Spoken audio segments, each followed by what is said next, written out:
Bed bugs are tiny parasites that hide in your bed and suck your blood while you sleep. On a website that will literally sell you 10 bed bugs. Now, I don't think these are meant to be kept as pets, but hey, $20, what could go wrong? Let's just buy these. So in this video, I'm gonna build a home for them, document exactly what it's like to have bed bugs as pets, and literally feed them my own blood at the end of the video. Yes, I'm not kidding. I don't know why I'm gonna do this to myself. Anyways, until the bed bugs got delivered, I got out an enclosure to build their home. Now, I'm pretty sure there's no documented case of anyone keeping bed bugs as a pet, so I figured out what they need myself. Yeah, all these supplies are for the bed bugs. Anyways, first up, I started to pour some coconut fiber dirt into the enclosure for step number 1, the floor. You see, for most of the floor, we want to use this dirt material, but that's not it. We actually want to pour a layer of sand on top of it, just like this. You see, I'm doing this because bed bugs would be almost impossible to spot if they were just on dirt, but on the sand, I should be able to see them perfectly. And I really got to make sure I keep track of every bed bug, because if they escape, let's just say I'm not going to be sleeping too well. Why am I doing this? Anyways, I finished off the floor by creating some little sand mounds in the back that I would soon be able to cover in decorations. And speaking of decorations, for step number 2, we're gonna put in the natural decorations. For those, I got out some simple stuff like cork bark, spider wood, and some gray stones, and strategically placed them around in the sand. I even stacked a few pieces of wood in this corner and covered the top in some moss to make it look like a tree. Yeah, it's pretty cool. I'm an expert designer, as you could tell. And all this stuff is gonna be perfect because bed bugs like to hide under tight little spaces just like these, which is also why they like to hide under mattresses. Yeah, it's pretty cozy under there. To finish off the natural decorations, I planted a bit more moss around just to add some more color and bring the whole thing to life. All right, now for the next step, it's time for the artificial decorations. And basically what that means is I literally want to build a mini bed from scratch to put in the middle of this enclosure to see if the bed bugs will prefer to hide under natural decorations or if they really just love beds. So I'm gonna buy some fabric and then I'm gonna fill that fabric with cotton. Then I'm gonna sew the ends of it together and probably it'll look something like a bed, but I don't know if it's actually gonna work because I've never really properly sewed before, but yeah. Anyways, I grabbed all the materials needed and drove home. So anyways, like I was saying at Walmart, we first just put down the fabric like this, and I said I was gonna use cotton, but I found something that would work even better, which is this giant like foam board. And so with that foam, I cut out a bed shape, then cut the fabric and got to sewing. Honestly, I had no idea what I was doing. I was kind of just threading the string through randomly, and it ended up looking pretty trash, and eventually the string came apart, so I decided I would just do it the old-fashioned way with some tape, and in no time it was done. Now, of course, I'm gonna put this in the middle of the enclosure, but that's not all I'm gonna do. You see, the reason bed bugs love mattresses so much is because they smell like humans. So basically what I need to do is make this mini mattress smell like me, and I have the perfect idea for how to do that. So I got out my bike helmet, lined a little towel rag along the front of it, put it on, and started to go for a bike ride. So basically, I'm just gonna ride around for like 20 or 30 minutes, and that towel I put in my helmet should absorb all the sweat, and then I could just basically squeeze it on that little mini mattress. Yeah, I'm a genius, I know. So I went on my little ride up and down some hills, you know, and when I got home, I took the rag off my helmet to see if it would work. Okay, I think there's like a solid amount of sweat on this, so I guess let me just go and try and squeeze it on top of this. Come on, just get a little bit of sweat out. Oh, shoot. Okay, wait, that's actually a pretty good amount of sweat. Dang, wait. Okay, this is kind of nasty, I'm not gonna lie. And there we go. It just kind of looks like someone peed in the bed now, but hey, this should smell like me now. Well, now that the mattress is done, it's time to move on to the final step, which is a DIY technology. Now, you see, bed bugs are attracted to an air molecule called CO2 because it's the same molecule that humans breathe out. And since bed bugs love that smell so much, I'm gonna build my own custom CO2 emitter right there, and then I'll test to see if the bed bugs like go flock towards the smell. I don't know, it'll be cool though. Now, to make a CO2 emitter, you first got to get out a nice large soda bottle and pour all the soda out. Well, technically you don't have to pour it out, it's just not healthy to drink that much soda, so yeah, that's why I'm pouring it out. Anyways, then you get the empty soda bottle and fill it up with some special ingredients. First, we fill it up almost entirely with water, and then add like 2 cups of sugar. And then the final step is to add some yeast in here, which is the same thing you use to bake bread. Basically, all those ingredients I just added are gonna react and do some science, and basically, out the end of this tube that I attached, a bunch of CO2 is just gonna come out, and yeah, I'm just gonna see if the bed bugs go and smell it or something. I don't know. Well, the bed bug enclosure is now finished, and that means it's time to add those nasty creatures inside and be the first person to have pet bed bugs. Literally doesn't have a roof. Well, I forgot one important step, escape proofing the enclosure. But don't worry, because I've kept ants before, and I actually got this special serum for the ants that prevents them from escaping, and I'm just hoping that it'll do the same for the bed bugs. Basically, you just get out a little cotton ball, put some of the special serum on the end, and rub it in along the top edges of the enclosure. All right, now even if the bed bugs are able to climb the glass, they're gonna climb up, and then they're gonna get to this stuff, and basically it's just super slippery, so they're just gonna slide right off. And then finally, I'm just gonna put this top on it just like that. That won't actually do anything because these holes are pretty sure too big. Yeah, the bugs could probably just fit through it.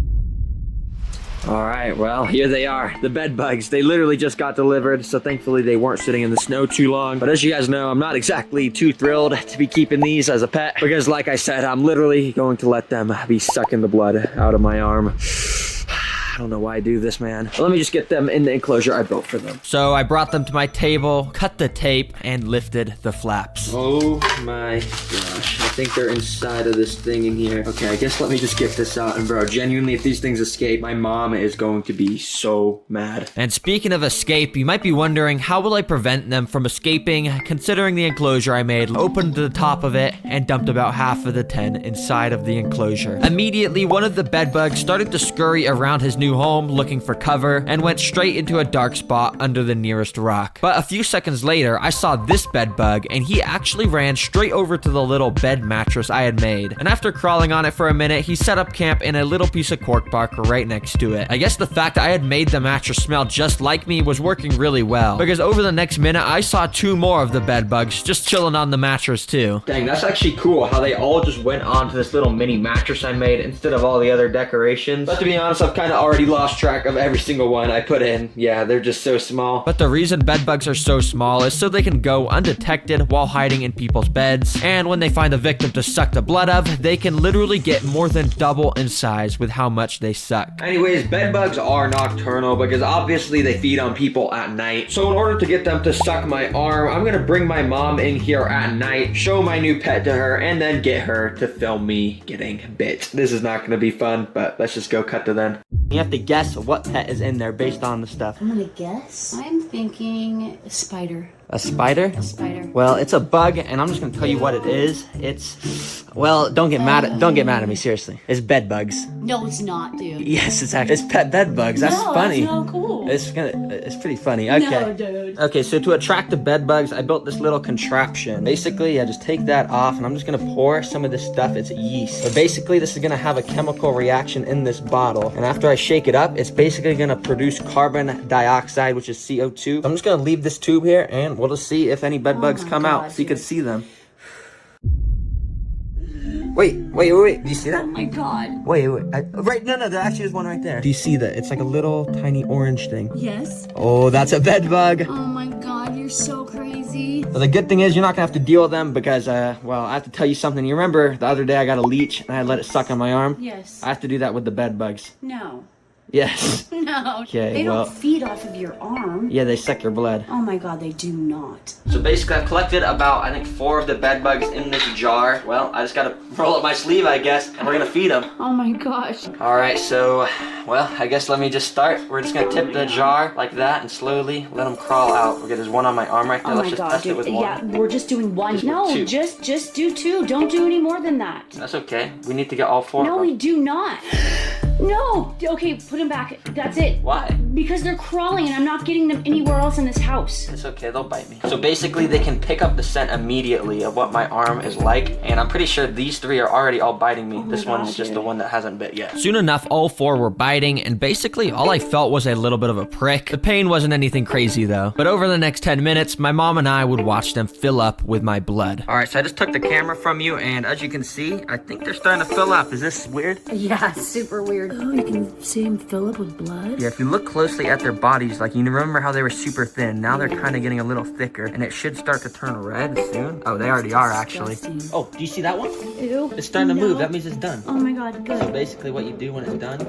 All of them in the jar.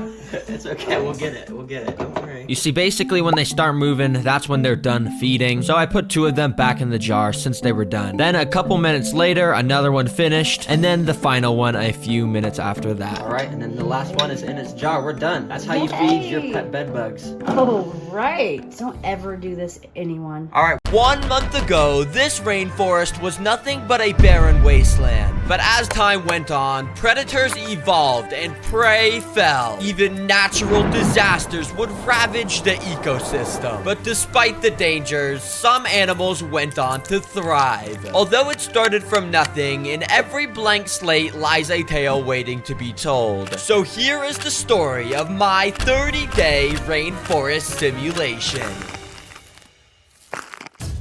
On day 1, the beginnings of the rainforest were constructed. Earth was layered, moss was spread, and plants emerged. As greenery took over, our journey of life was only just beginning. Because hidden deep under the soil, something was alive. There were earthworms. These creatures are expert dirt excavators, helping plant roots spread. While they dig, earthworms also decompose decaying material within the soil, transforming it into food for the plants above. With just these little worms and the plants, this ecosystem would be able to thrive for years on its own. The ecosystem was falling apart, and the worms could do nothing to save it. Are you serious right now, bro? The ecosystem needed to be saved, as I still had insane plans for upcoming stuff. I had to introduce a top-tier predator to the rainforest, a creature that would demolish the cricket's population. Let me introduce you to the Australian white tree frog. This fierce predator of the rainforest should do the job of eating the crickets perfectly. And as soon as I let him go, the hunt begun. Crickets were breeding. And while they may look cool, these crickets were very, very hungry. They were starting to eat every single plant they laid their eyes on. The crickets could feel its presence and they tried to hide. But it was no use. The frog had his eye on multiple crickets, and the helpless insects could do nothing about it.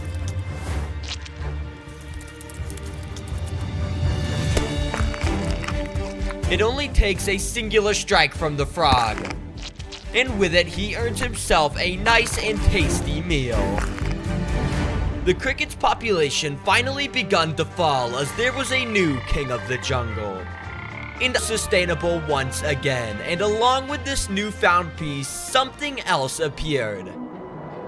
A thick and misty fog started to roll in. While the rainforest had seen some rain prior, today the forest was about to see its biggest storm yet. Out of nowhere, thunder appeared, and the rain started to pour down. This would be a long storm, so the animals had to buckle down. The frog quickly retreated behind a log, while the worms burrowed under the ground even further. It was intense, and the winds even blew away some of the leaves. But after 2 days, it finally started to calm. As the rain clouds receded, it was obvious what they had left behind. A tiny little pond had been formed. And while it was small, this water would allow for an entirely new type of life to thrive. In fact, if we zoom in, that life is already visible. Springtails. All over the surface of the water were these micro insects. In just the few days that it was raining, these creatures rapidly reproduced all over the forest. But thankfully for us, these guys have no ill intent, as their main purpose is to break down organic matter in the plants and water, helping the whole ecosystem to thrive even more. The little springtails even ventured onto this log to clean it. But this sustainability would not last very long, as under this very log, something bad was brewing up. Over the next few days, an odd sound was continuously growing louder and louder. There was a new creature alive under this log. So on day 14, I lifted up the log to expose what was underneath. mealworms were in full breeding mode. These mealworms are different from the earthworms at the start of the video, as their numbers are much larger. Because of this, they're stripping too many essential nutrients from the soils, and in turn, they are tipping off the balance of the ecosystem. The plants once again started to disappear, and by day 17, these mealworms were absolutely everywhere. The frog had noticed these new insects and immediately started his hunt.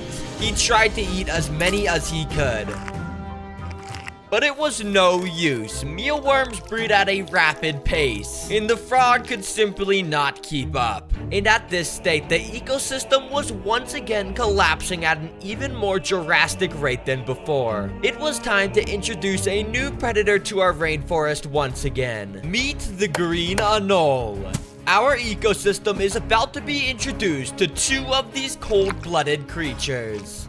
And as a result, everything should hopefully be fixed. So I added them in, and almost instantly they sensed the worms. Now they may look small, but these lizards are incredibly fast, allowing them to ambush any worm they laid their eyes on. The green anoles sat on a vine, waiting for an unlucky worm to stumble across them. And while they were waiting, one of them even turned brown to blend in with the stick that he was on. It didn't take long until their first unlucky victim stumbled in. And of course, the encounter didn't last long. The mealworm population finally started to fall one after one. Our lizard duo had successfully saved the ecosystem. And as day turned to night on day 23, I decided to let a few more crickets into the enclosure to show you just how quick these green anoles really are. Within seconds, the lizards noticed the insects, and their tiny little eyes locked onto their targets. The crickets had mere moments to be alive. All of a sudden, one of the lizards dashed into his prey through the darkness so fast that I didn't even catch him eating the cricket. The earthworms, frog, springtails, and lizards were now thriving together to finish off our rainforest simulation. And on the final day, day 30, I woke up to something magical. Flowers had bloomed and luscious plants were everywhere. The rainforest was complete and our remaining animals could live happy together. 30 days ago, I built a functioning beach ecosystem in my room. Throughout the month, these coastal plants and animals have evolved to survive the harsh seaside environment. I even simulated intense natural disasters to see how the animals would react. Despite starting as a lifeless desert, it was able to transform into a thriving, colorful beach. The beach's foundations were now complete, but everything still felt empty and lifeless. It was time to add in our first creature. This may just look like a shell, but in reality it's much more. It's a protective home to keep its inhabitants safe. After surveying the environment for harm, the critter felt safe enough to fully come out and reveal himself. A hermit crab. The crab immediately went up and put his back against the wall in order to spot any potential predators. Despite their name, hermit crabs are actually very social animals. So in order to make the crab more comfortable, I added in a nice friend for him. The second hermit crab was shy at first, but soon enough he came out of his shell too. Everything seemed to be going well, so I decided to leave the ecosystem by itself. One issue that I started to notice was in the moss that was supposed to represent a seaside forest. Over the days, the moss had started to grow at a rapid pace, and the beach was getting overrun. So far, I hadn't introduced many animals to the land portion of the beach, so this was the perfect opportunity. Crickets. These insects will be a good choice, as not only do they love to eat moss, but they also wouldn't interfere with anything in the water. I added in a couple around the mossy area, and they got straight to work eating the excess moss. But one of the crickets had made a mistake. He had wandered onto the sand towards a resting hermit crab. Now, hermit crabs are usually peaceful, but if they feel threatened, they will use their sharp claws. The cricket was walking towards his doom. After a moment, the crab turned around and spotted the cricket. The hermit crab got closer and closer until it eventually gave the cricket a tap. But thankfully, the crab didn't feel threatened enough and decided to just go on with his day. That was a close call. You better get back to eating some moss. And had established their spot on the beach behind the log. But over and under the ocean, there was more life starting to develop. Not only had the plants started to grow, but earlier that day, I had added another form of life. Two little watchman goby fish were swimming throughout this part of the ocean that they called their home. But these are not just normal fish, as these gobies have the special ability to scoop up mouthfuls of sand, filter out the food, and then spit the sand back out. This goby here used his ability to dig himself out a little home under a rock. Smart. Not only does this give the fish a tasty meal, but it plays a crucial role in cleaning the sand of our ocean and helping the entire ecosystem become The animals and plants were all fine, but hidden on some of the glass, early signs of algae had started to grow. While it wasn't much, if left unchecked for a while, it could lead to an overall decrease in water quality for the entire ocean. Now, of course, I could just clean it myself, but that's boring. So instead, I have another plan. I went out and bought 5 of these Astrea snails with beautiful looking shells, and I let them loose into the sea one by one. These snails love eating algae, and when left alone, they will simply go around cleaning the entire tank. There is one problem with snails though, and that is they are sort of known for being extremely slow. So to help them clean up any algae that shows up, I'm also gonna add in another creature that eats algae. Introducing marine hermit crabs. Now you may be thinking we already have these on the beach, but the truth is these are actually incredibly different from the hermit crabs we have on the land. For one, they're like 30 times smaller, and 2, these guys need to live underwater and survive off eating algae. While on the other hand, the hermit crabs that live on the land eat moss and these little pellets. The newly added marine hermit crabs will do a great job at fitting between the cracks of rocks and accessing places that the snails might miss. Plus, these crabs are faster than the snails. Okay, maybe they're not even that fast. I wanted to simulate an extreme seaside weather event to see how the animals would react. So, I turned off the lights and started to pour down rain. The hermit crabs were not very happy and immediately had to take cover under the large log. But despite the rain being annoying for the animals, it's actually very important. This is because over time, the salt water gets too salty, and the freshwater rain will even it out to the correct salinity level. And during thunderstorms at beaches, the waves also get bigger. So in order to simulate this, I added in a water pump at the edge of the ocean. The water was now moving fast, and the gobies had to hide under rocks to avoid the current. The hermit crabs in their shells were also getting thrown around a little bit. But thankfully for the snails, they were able to just grab onto a wall and avoid the extreme water conditions. After a little while, I removed the pump, stopped the rain, and turned back on the lights. And it was getting closer to the end of the 30-day simulation. But before the end, I wanted to make sure the entire ecosystem was self-sustainable. So far, we already had many things to do this, such as gobies that clean the sand, hermit crabs and crickets that ate the moss, the snails that ate the algae, and much more. But one important thing we were lacking was a creature that would eat dead organisms and organic waste that would otherwise pollute the water. So in order to solve this, I added in a new creature. Introducing the camel shrimp. This is by far the coolest looking animal I'm adding into the ocean because, I mean, just look at it. The shrimp immediately felt comfortable enough to explore around his new home, and along the way, he encountered one of the hermit crabs. The little crab seemed to be scared at first and hid in his shell, but soon enough, the two creatures seemed to become friends. The shrimp quickly became the king of the ocean. Wherever he walked, the other animals like fish would move out of his way. But soon enough, the shrimp found a nice cozy spot on this rock to take a rest. Day 29 was now here, but our simulation wasn't over yet, as now I was going to add in our final life and finish off our beach ecosystem. To make space for what I was gonna add, I had to remove this bit of seaweed, and in its place, I put a beautiful piece of coral. Okay, it's not very beautiful yet, but in a few days, once it's adjusted to the water, it'll become alive and colorful. Now, coral isn't just a plant or a rock. It's actually home to hundreds of these extremely tiny animals called polyps. Polyps produce a chemical called calcium carbonate, which helps the coral they live on survive. I'll just have to leave this coral here over the next few days until it fully lights up and comes alive.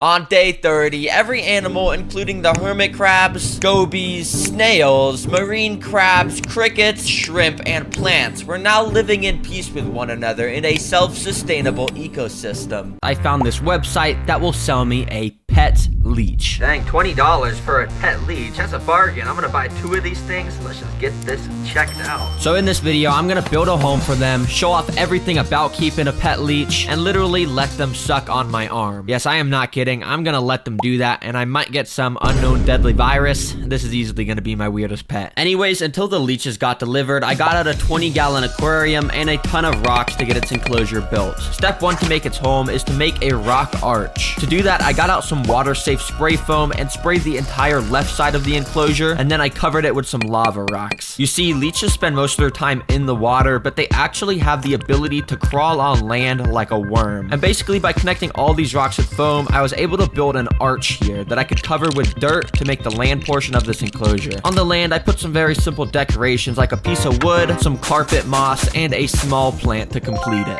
Alright, the land area is looking pretty nice and small and cozy, and it's gonna be so cool to see the leeches swim onto the land so they can eat food and stuff. Oh, and also, if you're wondering where I got this beautiful plant, it's of course from Walmart. Gotta keep the channel's tradition going, you know. Anyway, step 2 of this enclosure is to create the water portion. Now, I started by getting out some of this black aqua soil stuff and putting a layer of it down because it'll allow us to grow some beautiful, luscious plants in here. But first, I covered the soil with a layer of sand and started to scatter giant river rocks along the bottom. I figured it'd be cool to make this place look like the bottom of a river, since that's where leeches live in the wild. To finish the river look in here, I put some smaller river rocks around, and then I put some extra small tiny river rocks around, and then I put some extra tiny small river rocks around, which aren't really rocks anymore, they're just kind of like gravel, but yeah. Anyways, now it's time for the aquatic plants. So I drove over to the local pet store to buy some. Okay, here's the aquatic plants, and I always hate buying these because look at this, they're so expensive. Anyways, let me just pick out a few that look cool. And yeah, this cart right here costs like $70 for 5 plants. Anyways, when I got home, I used my artistic skills to find the most optimal locations to plant each plant. And by that, I mean I just put them around randomly, but after putting them all in, it actually looked pretty cool. Alright, dang, this is actually gonna look pretty good once I add water in here. And also, it turned out really good how that rock arch makes like a little cave there. That's gonna be really cool. I guess the leeches are gonna be able to swim there or something. Anyways, leeches are freshwater creatures, so I just filled the enclosure up with some normal water, you know, pretty simple stuff, and in no time it was done.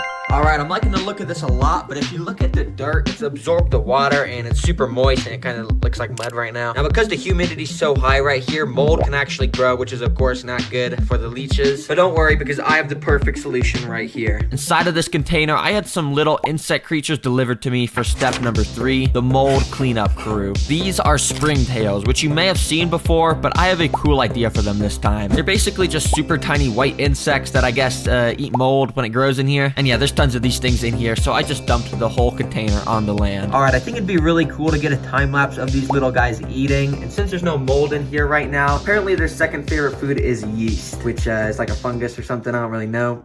You use it to bake bread. But basically, I'm just gonna sprinkle a little bit right here, and we'll see what they do. I don't even know if this is gonna work. So I waited for the springtails to absolutely devour the yeast up, and they were all kind of gathering up around it, looking like they were probably eating it. And as you can see, this part of the yeast kind of changed. I don't know if that's just because it soaked up the water from the dirt or what. I guess I only record the springtails for like 30 minutes, so it's not a very eventful time lapse, but this is what it looked like at the end. Now for step number 4 of completing this enclosure, we gotta put some technology in here like always to make it super good. Now first of all, I got out this machine, which you may have seen in some of my previous videos. Basically, when I turn this little dial, out of the end of the tube, a bunch of fog comes out. So I set that up on the side of the glass and let it run for a minute. Dang, check this out. It completely transforms it from being kind of boring to like super spooky. And honestly, it's a little bit too much fog. Let me get some of this out of here. Okay, that's better. But you know, it's cool. Adds to the atmosphere. Leeches are pretty spooky. And you know, I'm gonna be letting it stuck on my arm. It's not gonna be fun. Anyways, for the second technology, well, this one's a little useless, but it's cool. Okay, so I was walking around Target earlier and saw these little robot turtle toys on sale for about like $8. And I think it'll just be funny to put these in the water with the leech, you know, once we add them in. But let's just test them out real quick to see what they look like. Okay, I got it. And I think you just like press these buttons and oh, okay, its arms are moving. I guess let me just put it in the water. Let's see what this thing can do. And, oh, it's moving. And it's just swimming into the glass. Okay, I guess it's kind of cool. Okay, it's not that cool to be honest. Well, let me put it on land. Let's see if it can walk on land. And, yeah, okay, can't walk on land. Well, this enclosure is now 100% complete and ready for probably the weirdest pet I have ever got to be put inside, the leeches. So I guess just cut to when I get that package. All right, supposedly in this box are the leeches. I just got them shipped. I still can't believe we're gonna be keeping these as pets and I'm literally gonna be letting it suck on my arm. This is not gonna be fun at all, but it's gonna be pretty entertaining. But hey, let's just go get these guys in their enclosure. We don't want them in their shipping box anymore. Let's go. So I brought the box inside and opened it up. Oh nah, bro, the leeches are inside this little foam box. I do not even wanna open this up. Inside the box was a little plastic container with water and the leeches, which I moved into this bigger container of water. And well, here they are, my new pet. Aren't they so cute? Aww. Oh, are you seeing this? This is so disgusting. This guy's just climbing up the side of the enclosure. They're already trying to escape. But despite how nasty they were, I had to transport them to their new home, so I tried to scoop them out. Okay, I got one of them up against the wall in this little container, and I'm just gonna try and scoop it up. Oh, there we go.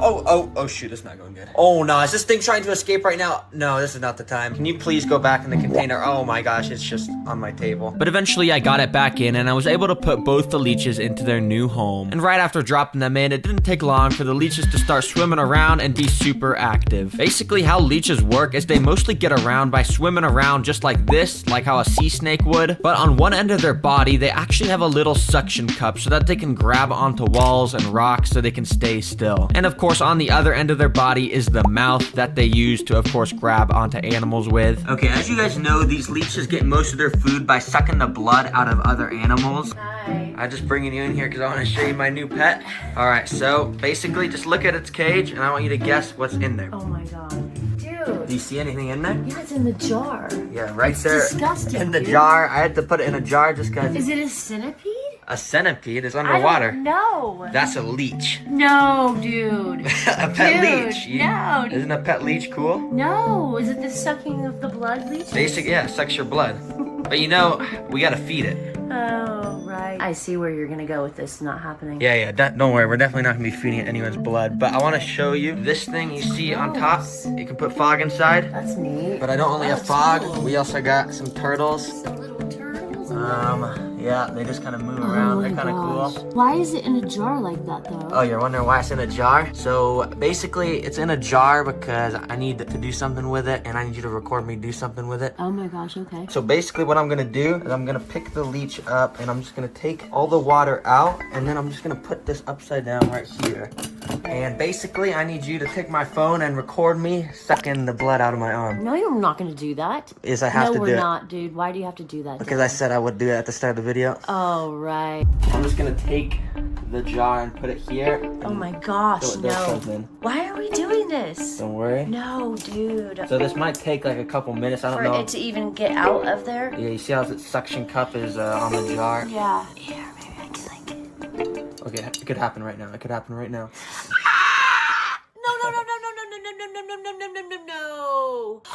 No! Okay, it's biting me. Dude, why are we doing this again? Go back a little bit. Oh my gosh, oh my gosh, oh my gosh. Okay, it's biting me right now and it's sucking my blood. I feel the blood coming out of my arm. Oh my god, okay. no. Ew. It feels so weird. Does it? So basically, it's injecting like a chemical in my blood right now to make it run faster so it can suck more blood out. Oh! Oh my god, are you serious? Can it really harm you? No, hopefully not. To you? So I don't know how to get this off actually. No, I'm flicking it off. No, so you can't flick it off. Okay, so the teeth are like going harder into my body. So some people feed these for like 3 hours at a time, but yeah, I'm not doing all that. Oh my gosh, they actually let them feed your blood for 3 hours. Yeah, you just kind of want to like trick its teeth into like scaring it, you know, so it will unbite it. All right, and just like that. Get off, get off, get off, get off. Oh my god, get up. Bit me again. There we go, just like that, it's all fine and dandy. So that's my new pet.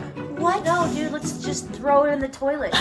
Okay, we're not gonna do that. Don't worry, because we got princess band-aids right here to heal the wound. Gosh. And we got some cream or something I guess you gotta put on it. Neosporin, yeah. Okay, so first we just gotta get the cream, put some on there like that. Maybe that's a little too much. And then we have our princess band-aid, so we just take that out. Oh, I don't know who that is, but it's a very pretty princess. And boom, just like that, we just fed our pet leech. Oh my goodness. Yeah, there, you wanna try? Nope, Your turn. absolutely not. No, or just throw it in the toilet. And apparently Google says one of the best things to feed them is raw liver from the grocery store. And I don't really have any of that, so I guess let me just go get it. So I drove over to Walmart and found some of that raw beef liver that supposedly the leeches will eat. Dang, check this stuff out. It's only $2.44 per packet of it. That is why we shop at Walmart, everybody. And it does look pretty nasty, but I'm pretty sure the leeches are gonna eat this. I don't know, let's just go home and figure out. So when I got home, I opened the packet up and got a little raw piece of liver out. All right, well, we got the beef liver right here. It's kind of nasty, I'm not gonna lie, slimy and everything. And hey, the leeches are out and about right now, so I think I'm just gonna drop it in right there. Hopefully it doesn't make the water dirty or anything. I let the meat sit there for about 15 minutes, but the leeches didn't end up finding it. So instead, I just picked it up and brought it right over to one of them. Immediately, that first one picked up the scent or something and latched onto it. So while that leech rode the piece of meat, I brought it over to the second one, and that guy immediately latched onto it too. And yeah, I just let them go crazy on it, eating it up for a little bit. Oh my gosh, these leeches are absolutely devouring this piece of meat. I gotta make sure they don't get filled up on this meat, because I still gotta eat meat. Can you guys come off,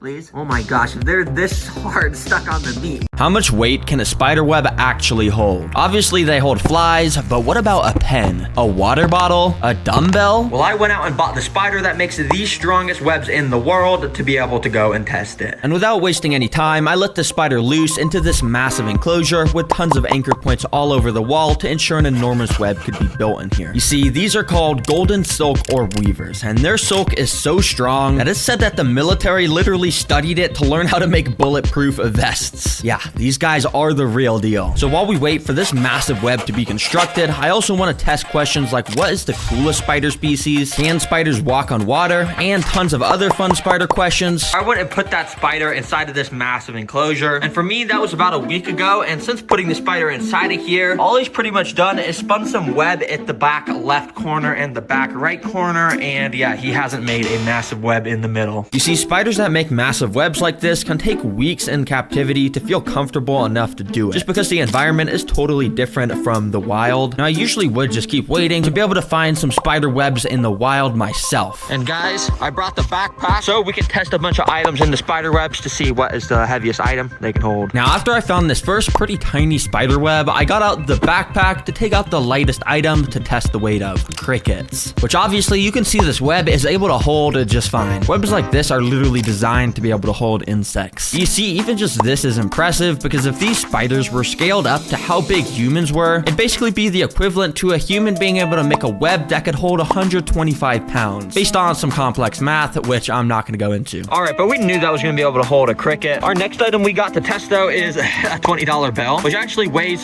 double the amount as what a cricket weighs. And also, it's a lot bigger, so let's see if a bigger web can hold this. Like I said, this web is a bit bigger, and it should be able to hold this even though the weight is double the amount. And after kind of finding the right place to balance it, boom, just like that, the $20 looks like it's just floating there, but it's actually being held by the web. And when ranked on our human scalability, that money is the equivalent to a human making a web that could hold 250 pounds. We're getting heavier. But the next item is this empty pen casing, which is 5 times more heavy than that money. Now, if you're wondering how the web handled against this, well, you'd probably be surprised that it actually held without too much of a problem at all. Meaning this is basically the equivalent to a human web web holding over 1,000 pounds. Now we are getting heavy. And now the last item I've got is a water bottle, which is obviously a lot heavier and also a lot bigger than all the other stuff I've tested. And I know it's not a dumbbell like I said at the start, but hey, I'm not trying to just destroy this web for no reason at all, because yeah, that would definitely destroy it. But yeah, let's test if this can hold the water bottle. Now with the pen and money already weighing this web down, it wasn't looking too promising, but I still tried my best to perfectly align the water bottle in the web so it would hold. And when I let go of the water bottle, it fell apart. I got the cutest spider right in here. They're called jumping spiders, and I mean, just look at them. While every other spider is evil and just straight up nasty looking,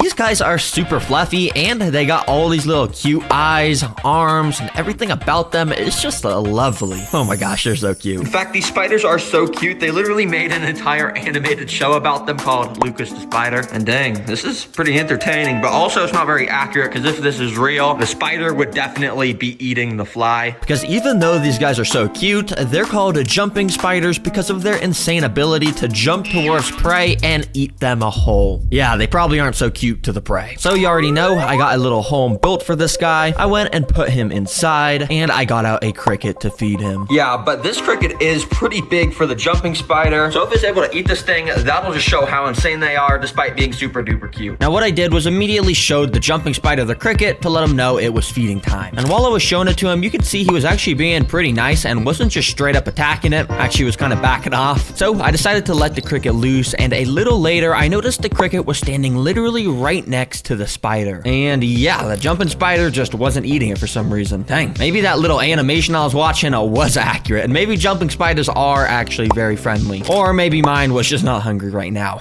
Actually, that probably is what it is. But I think I'm just gonna leave that cricket in there, so when the jumping spider gets hungry, it will do that, basically. Yeah, as you can tell in this footage, it's pretty cool to watch them eat. How Spider-Man can shoot long-ranged webs out of his wrists, well, this spider species can also shoot long-ranged webs, and it's pretty crazy. These are called long-legged spitting spiders. And as you can see, they look pretty weird because they have a massive head. You see, most spiders have their silk glands, which are the things that make silk, in their abdomen, and that's why that area is so big. But these guys got their silk glands in their head because they need to be able to shoot webs out of their mouth. But in order for them to be able to do that, they got to go and set up a little area in their tank. So I put my spider in a tank, and he started to walk around, climbed up some sticks and stuff. And when I came back a little bit later, there was a little web made at the top of the enclosure. This means he was now settled in, and he is ready to attack some prey. All right, now that the spider went and made a web somewhere at the top of the enclosure, I'm gonna put in some crickets like always. And I know it's kind of a lot, but hopefully one of these guys gets shot by some webs.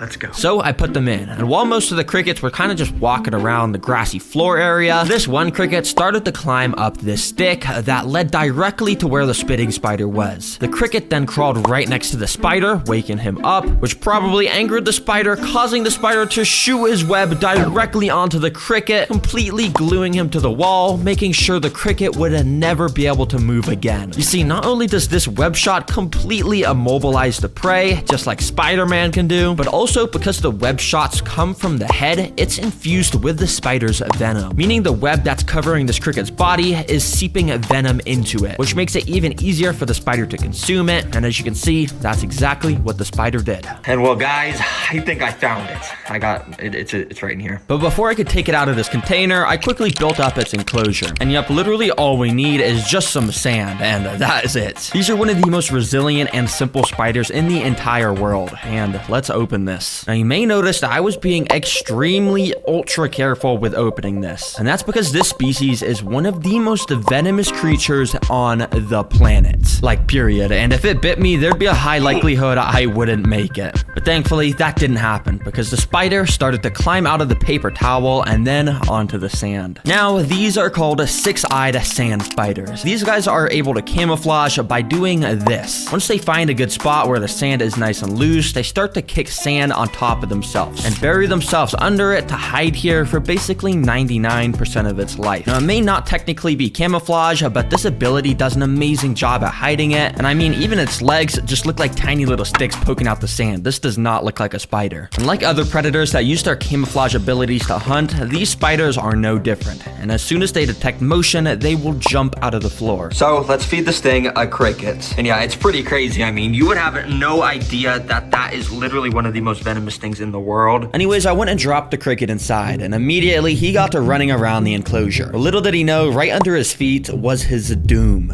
Well, kinda, because I thought right away the spider was gonna pop out, but the cricket actually was just straight up walking on top of the spider, and the spider just didn't care. But I think it's because this cricket was a little bit big for the spider, so a little bit later, I came back with a smaller cricket, as you can see. And well, as you can also see, this time the spider did not waste a single second to pounce onto this cricket. Nah, look at this instant replay. Imagine if that was my finger.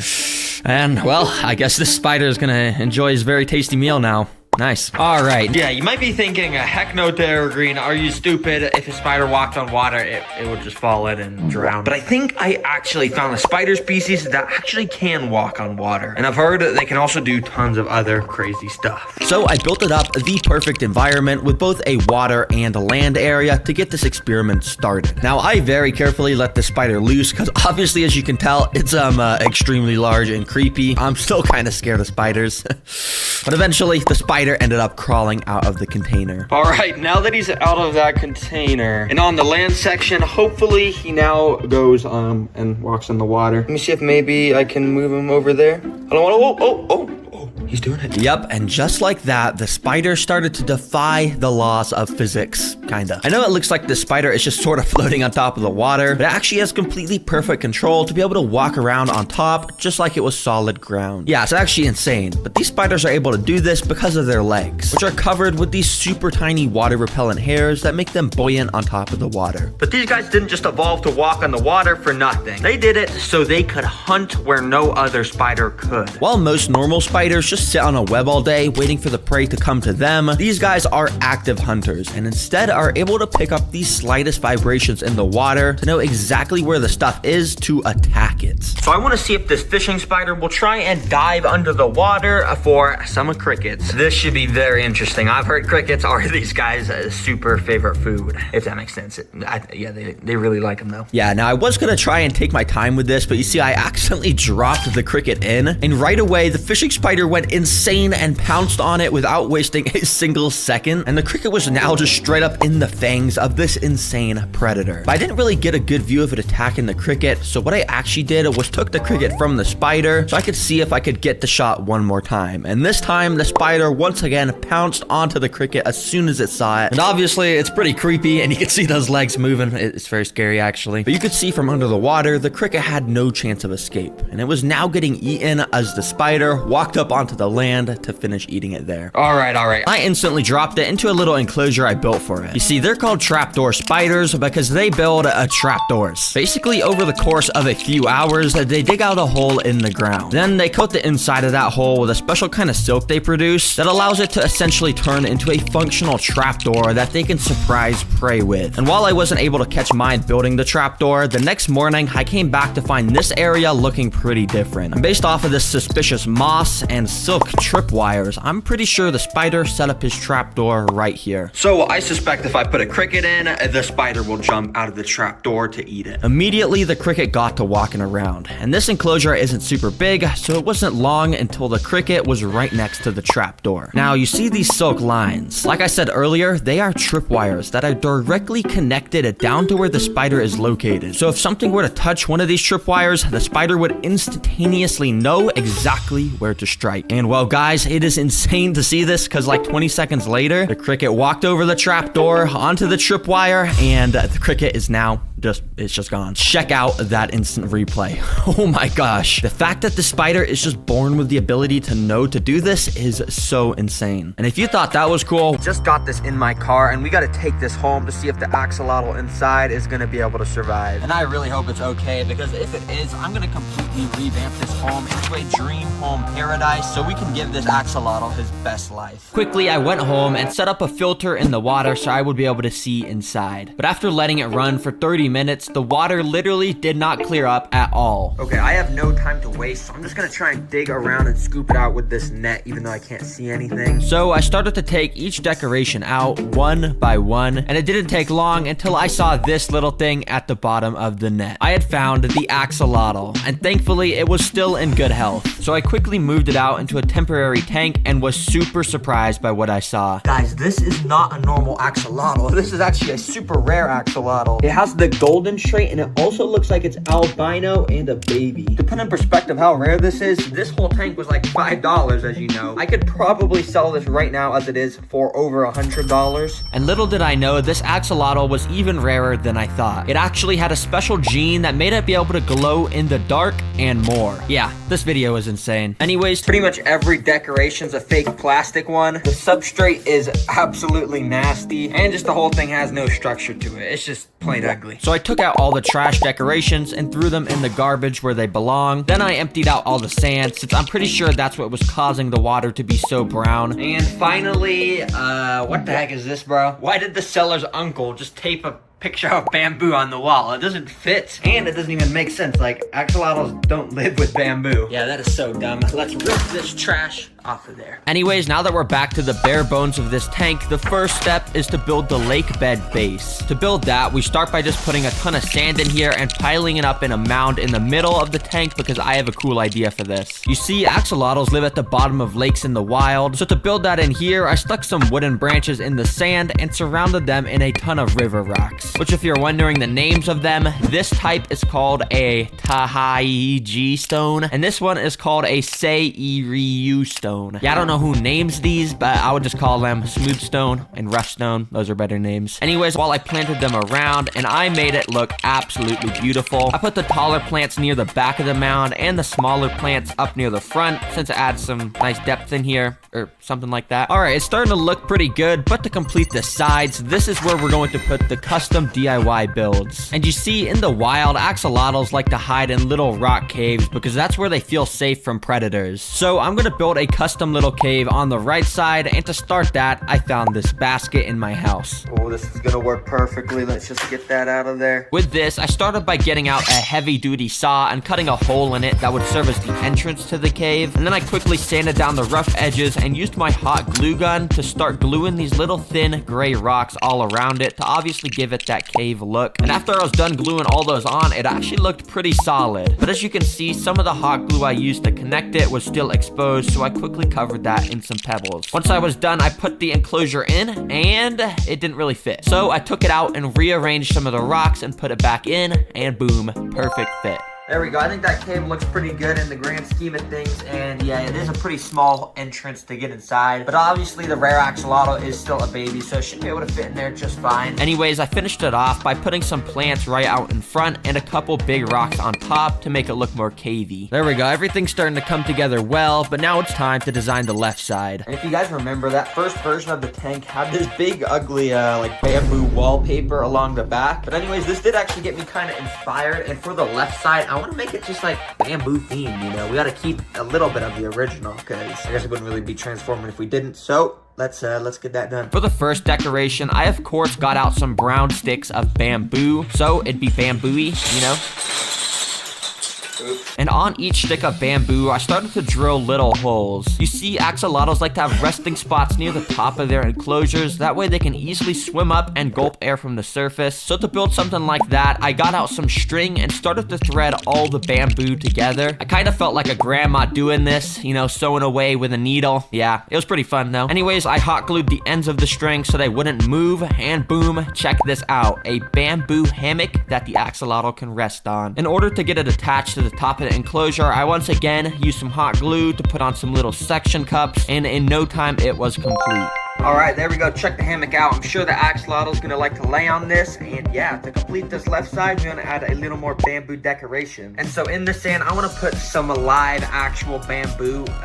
It's curly for some reason. I don't really know why, but I'm going to plant this in the sand. So I put each of the bamboos there under the hammock and covered it in a mound of sand. But I'm not done yet. I've been saving the coolest edition for last. And this next thing is gonna take this from a normal aquarium to, well, if I'm being honest, it's probably still gonna be kind of normal, but it's gonna be cooler looking. Now to build this thing, I first got out some giant plastic boards and glued them together to make one giant board. Then I covered it all with some black felt. Now you're probably wondering why I built this giant black platform. But basically the reason is because I can go and put it right behind the tank just like this. And then now what I'm gonna do is use these things called plant pockets, glue them to the back of that, and basically what this allows me to do is, you know, put plants in them, and we're gonna have some overhanging plants in here. But first I needed to go get the plants. Like, dang, that's actually a good deal. It's definitely cheaper than those aquatic plants. We don't talk about those though. When I got home, I got out the plants and put them all inside their little pockets. And dang, check this whole thing out. It actually looks all right. Just don't go around and look at the back.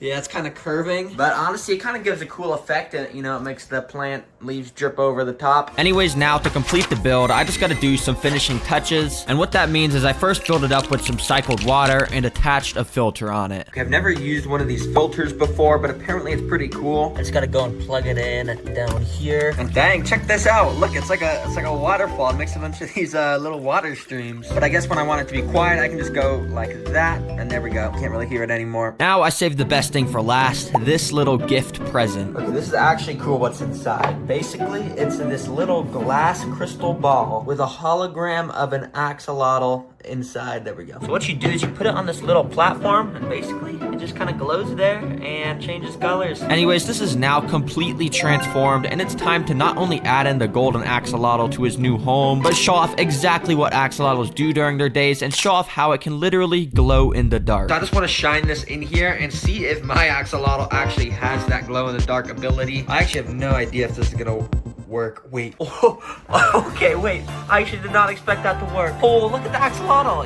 He's just glowing in the dark. Yeah, I don't really know what I expected, but it's actually pretty cool. So for whatever reason, if I can't find the axolotl, I just turn off the lights, click this button, and boom, you're found, buddy. You're never gonna be able to hide from me ever again. I wanna test just some normal fish food. Yeah, I don't know if he's actually gonna eat it. It's fish food, it's not axolotl food, but let's try it out. So I dropped them in and let them sit for a little while, but yeah, he didn't really eat them, and he didn't even come out to take a look at them. And his new enclosure, he's gonna love it. So I scooped it up out of its temporary enclosure, and bada bing, bada boom, welcome to your new home. Right away, he started to explore around his new tank and eventually made his way into the cave I built for him. Okay, so the axolotl's in the cave right now, so this is the perfect time to test out some foods. Bloodworms. But these are frozen bloodworms, so to make them, you know, not frozen anymore, just kind of plop the packet in a little cup of water like that. And we can go and just take this big chunk and put it in right next to the axolotl. And it didn't take long until he noticed it and instantly took a snap at it, eating the whole pile up. And oh my gosh, he just ate that whole thing. Oh, dang. Night crawlers. Which are just worms, basically. But they're giant worms compared to those tiny little blood worms. Okay, here we go. We got a nice little tiny piece of worm, and we're just gonna drop it in right next to the axolotl. And after wiggling it around in front of him, he picked up the scent, and as you can expect,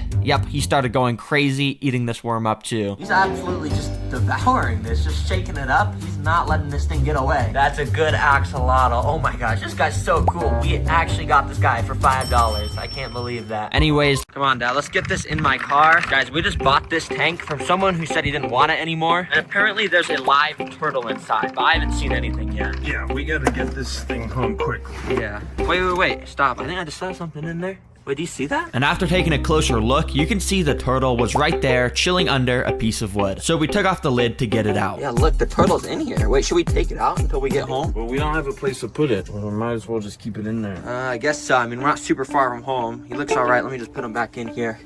There you go, buddy. I'll just cover you back up. After we got it home, I searched around for a second until I found the turtle again, which looked like it was still in good health, so I took it out to get a closer look. What species is this? I don't think I've ever seen this. It has like orange on it. Hold on, I guess let me just put this into my temporary tank. I have an idea of how to figure out what species this is. So I opened up an AI app on my phone to take a picture of the turtle and ask what species it thought it was. And it came back as a Central American wood turtle, and even gave me some facts about it. But at the very bottom, it said that it had the special ability to stomp on the ground to make worms rise to the surface. Wait, that is actually so cool. I'm gonna 100% test that later in this video. And look, I'm gonna put in this big rock background. You see, the previous previous owner did give me these for free, saying they would fit perfectly, and he was right because as you can see, I was able to wrap them around all sides of the enclosure, and they fit perfectly, so I spray foamed them all into place. And now, continuing with the rock theme, I'm gonna take some of these rocks and lay them down across the entire enclosure, which will basically separate the land and water areas in here. Since the water is going to be on the side closest to the front, we want to get some spray foam and block up all the little holes and gaps along the rocks. And before it's able to dry, I covered it in some smaller rocks and pebbles to hide the exposed foam. And since this tank is integrating water with land, the best way to symbolize that is to build a working waterfall, which I think I'm gonna do right here. Yep, you heard that right. So I started stacking rocks along this corner here because this is going to be the hill where the waterfall will flow from. Now you might expect to make the waterfall work, it'll be complex, but all you need in reality is this little water pump thing. Basically, you just put that pump in the back corner and surround the extra space around it with some filter floss, which will make the waterfall also turn into a filter to keep the water clean. Then I lined some tubing from the pump up along the side of the hill, that way it was barely poking out the top of the rocks. Now you see, I actually did try to do a waterfall in a video about a year ago, and let's just say it didn't go so well at first. Hopefully that doesn't happen here. Well, I really hope I set up the pump in here correctly, so let's fill it up with water so we can test the waterfall. So I did that, plugged in the pump, and waited for it to start. Why is nothing happening? It should be going. Is it broken? Well, it just went for a second. Wait, what? Oh, it's going again. Okay. Well, I mean, it's working. It's getting the water from the bottom to the top. So, yeah. It's kind of just splattering water all over me, though. I gotta turn this off. Thankfully, I was able to change a setting on the pump to make it less extreme, which made it a lot more calm and into a beautiful flowing waterfall. So finally, I glued a little bit of rocks along the top of the pump to hide it and drained out the dirty water. Well, thankfully, I got the waterfall working. So now it's time to finish up the floor and decorations in here. First of all, I wanted to fill the land section with these clay leaka balls. You see, the two sections are mostly separated by rocks, but just in case a little water leaks through, this leaka should absorb it, keeping the land nice and dry. Next, I cut out some window screen matching the exact dimensions of the land and then put the dirt substrate on top of it. But this land area is looking pretty boring, so let's get the basics like some small rocks and wood inside. Then let's put in some of this fern moss to add some color. And this is a live moss I've never used before, and apparently when you spray it, it actually just starts growing really fast. So in just a matter of a couple days, the entire enclosure should be taken over by the moss. It should look pretty cool. And finally, I put a ton of these branches on the wall to fill in the empty spots at the top of the enclosure. Alright, well the land area is now all complete, and my favorite part is this little area I made under the waterfall. As you can see, it's nice and cozy in there, and the turtles will be able to set up camp in there. And now it's time for the water area, which is a little simpler, because we just gotta pour in sand, basically. And after getting a ton of that in, I put some gravel up against the edge of the rock, so it faded that rock texture into the sand texture. And finally, we can't forget more rocks, baby. Yeah, pretty much this entire riverbed is just made up of sand and rocks. Pretty simple. Alright, the base of the tank is now complete, and after filling it with water, it looked even better, with of course the beautiful waterfall now flowing. I got out all the plants and put some of them along the land section. It was mostly just some small plants to add some greenery, but in the water portion, I put in all the water plants, which definitely brought the whole thing to life a little bit more. And now the final step to finishing this enclosure is the cleanup crew. And you'll see what I mean by that in a second, but let's go to Petco. We need to get something that's gonna eat up any algae that grows in the water. And in this tank here, you can see there's some aquatic nerite snails. Yeah, those little things there. Let me get them in a bag. And after getting those snails bagged up, I of course had to buy a couple containers of springtails, which I could put on the land and would eat any mold that grows in that moist dirt in the enclosure. Oh yes, I'm happy they have these in stock. Let's buy these too. When I got home, I first let the little springtails loose, and they all scurried around in their own directions and took cover amongst all the dirt and leaves. But oh, now it's time for the snails. Let's just put these guys in, and there we go. Now the reason I chose this species of nerite snails is because they can't actually have babies in fresh water. You see, a big problem with most snail species is they'll have like a million babies, which causes the whole tank to get overrun. So thankfully with these guys, that's not gonna happen. To finish off the tank, I put in a water heater, a water oxygenator, and some heat and UV bulbs at the top so the right parameters would all be met. And of course the waterfall I built in the back should mostly filter the water, but just in case it gets too dirty, I've also got this tiny little filter. Well, this place is now 100% complete and definitely is a big improvement from the trash I bought it as. And I'd say the enclosure is ready for the turtle. Let's get it in. Oh buddy, I got a big surprise for you. I know I've kept you in this temporary tank for a day, boy, but it was worth it because look at what I just built for you. There you go, boy. Welcome to your new home. Right away, the turtle climbed up onto the land to take a second to admire his new home. Then he jumped in the water and swam right up to a snail to try and start eating it, which wasn't possible, of course, because of the shell shell, so he kind of gave up. Well, dang, clearly this guy's hungry, and I already know he has some crazy hunting tactics for worms. Let's just warm the turtle up to worms by feeding him some of these bloodworms. Now, you may already know this, but bloodworms come in these little packets and are frozen. But when they're put in water, they start to thaw out and scatter worms all over the place. So I waved them around in front of him like everything else, and immediately he snapped at it and basically ate them whole. Out of everything I had fed him so far, it seemed like he was enjoying this the most. So it was time to upgrade them with some giant nightcrawler worms now. You see, what I did was let a few go down into the dirt on the land area to hide in there. Then I got another worm and waved it around in front of the turtle to convince him to come up to the surface. Once he was there, I waited hoping he would do something, but he kind of just stood there, not stomping on the floor to convince the worms to come up. I even waved a worm in front of his head, and when he didn't show any interest, I put a whole pile of worms in front of him, which he still didn't care about. I guess for some reason he's only hungry in the water. So after he jumped back in, I waved a worm in front of him again, and literally instantly, yeah, he grabbed it and for like 3 minutes battled with it to eat the whole thing up. It was pretty funny to watch, actually. You see, normally these wood turtles are supposed to do this: stomp on the ground, which simulates raindrops, which for some reason causes the worms to surface. And when they do, the turtle gets a nice tasty meal. But I guess my guy's a little bit lazy and he doesn't want to do that. But that's okay because he's cute. Who's your good boy? Who's your good boy? You don't have to be scared of me. These are the normal food you feed your turtle. Nothing crazy, but they provide some alright nutrients. Right away, he picked up the scent and ate one of them. Then he continued to eat a bunch more. In fact, he was loving it so much that I even tried to do some tricks with him by dropping a pellet into his mouth. And yeah, he doesn't really have a good reaction time. Okay, I've got a little cricket doused in calcium powder, which I'm just gonna go and put on the land. You gonna walk out?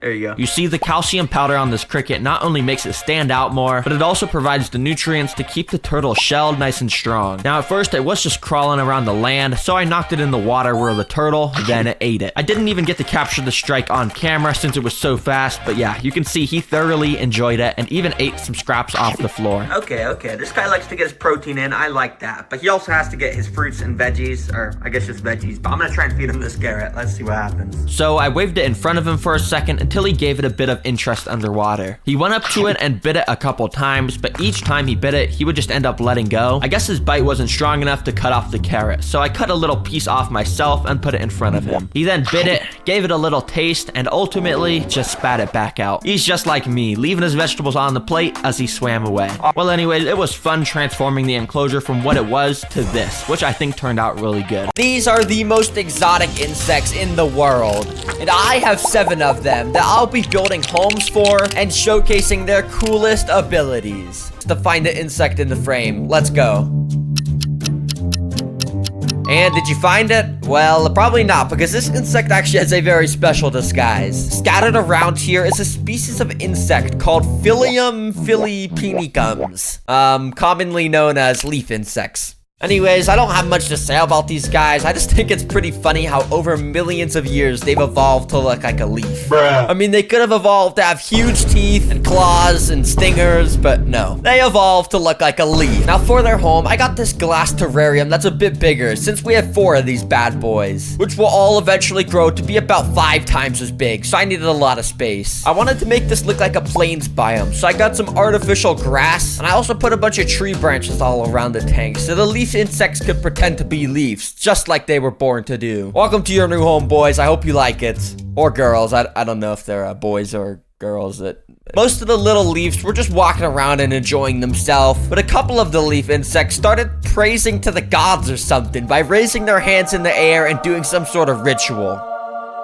Anyways, these guys' diet consists mostly of themselves. And by that, I mean they eat leaves. So yeah, they're basically cannibals. But their absolute favorite food is blackberries. So of course, I put some of those around the tank. Well, this is pretty good. I think these leaves are gonna live a fantastical life in here. Now this is straight up an exotic insect. I mean, it literally looks like it's from the future. This species has some of the largest mandibles out of any beetle species. And honestly, those big sharp mandibles make me too scared to pick it up. So instead, I just picked it up with this plastic lid. For its enclosure, I'm using this 14 by 8 inch tank. And watch this, when I clap my hands in front of the terrarium, it's gonna be instantly built. 3, 2, 1, Boom! Now that's a super clean transition. As you can see, there's tons of stuff in here like bark and sphagnum moss that will be perfect for the beetle to hide under. And speaking of the beetle, I of course need to give this guy a name. And since, you know, it's the best and coolest beetle ever, I'm gonna name him Paul McCartney. Because, you know, I just feel like that name fits him pretty well. You know, he looks like a Paul. Anyways, despite Paul having these absolutely massive mandibles, he doesn't even use them to eat prey because he's a boring herbivore. So to feed him, I just got an orange and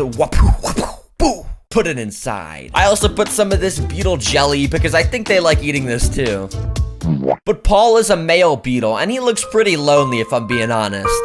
So I also got this female of the same species that is honestly a lot uglier than Paul because she doesn't even have those cool mandibles, but I put her in anyways and soon she started to wander around. Eventually, she even climbed onto Paul's back while he was sleeping, which seemed to annoy him and he got up and walked away. Not a great start to these beetles' relationship, but I'm sure Paul and this new female will eventually enjoy their home together and might even have little beetle babies. I'm gonna build this enclosure just like this, and as you can see, I built a nice little dirt enclosure with wood and moss. So now, can you guess what I'm gonna put in here based off of the enclosure? Your options are A, a shark, B, a dog, or C, an earthworm. The answer is...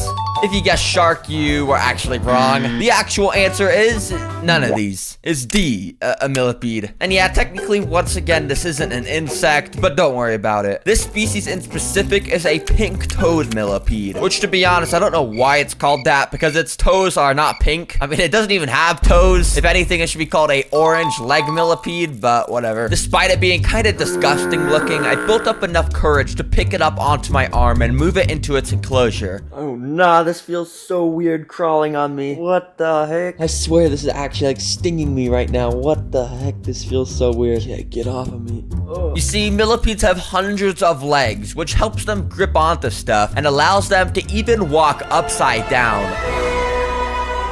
Okay, maybe it's not that cool. Now, unfortunately for this video, millipedes are the most boring eaters ever, and basically just only eat decaying matter. So I'm just gonna put some blackberries in here and, yeah, call it a day. Enjoy your home, little guy. These are banded diving beetles. And despite looking, kinda lame, they are actually carnivorous killers that will eat prey way bigger than themselves. For its tank, I got this 10-gallon aquarium, and basically, I'm just gonna fill it up with substrate, aquatic plants, and finally some water. Now the best things about these guys is that they don't even need a water filter since they are much less affected by variability in nitrogen or phosphorus concentration because they do not breathe. So yeah, let's put them in. The little beetles were shy to come out at first, but eventually the tank was swarming with all 7 of them. The way they swim is honestly just really cool because they got these little legs and stuff that they propel themselves with, which I guess is just kind of normal and not that cool, but now I want to show you guys how these beetles eat prey. So to do that, I got some mealworms and dropped them in the water. After a few minutes, amazingly, a beetle stumbled across a worm. So he grabbed it with his legs and pulled it all the way up to the surface of the water. When he got there, he started to absolutely devour the mealworm by sucking the life out of it.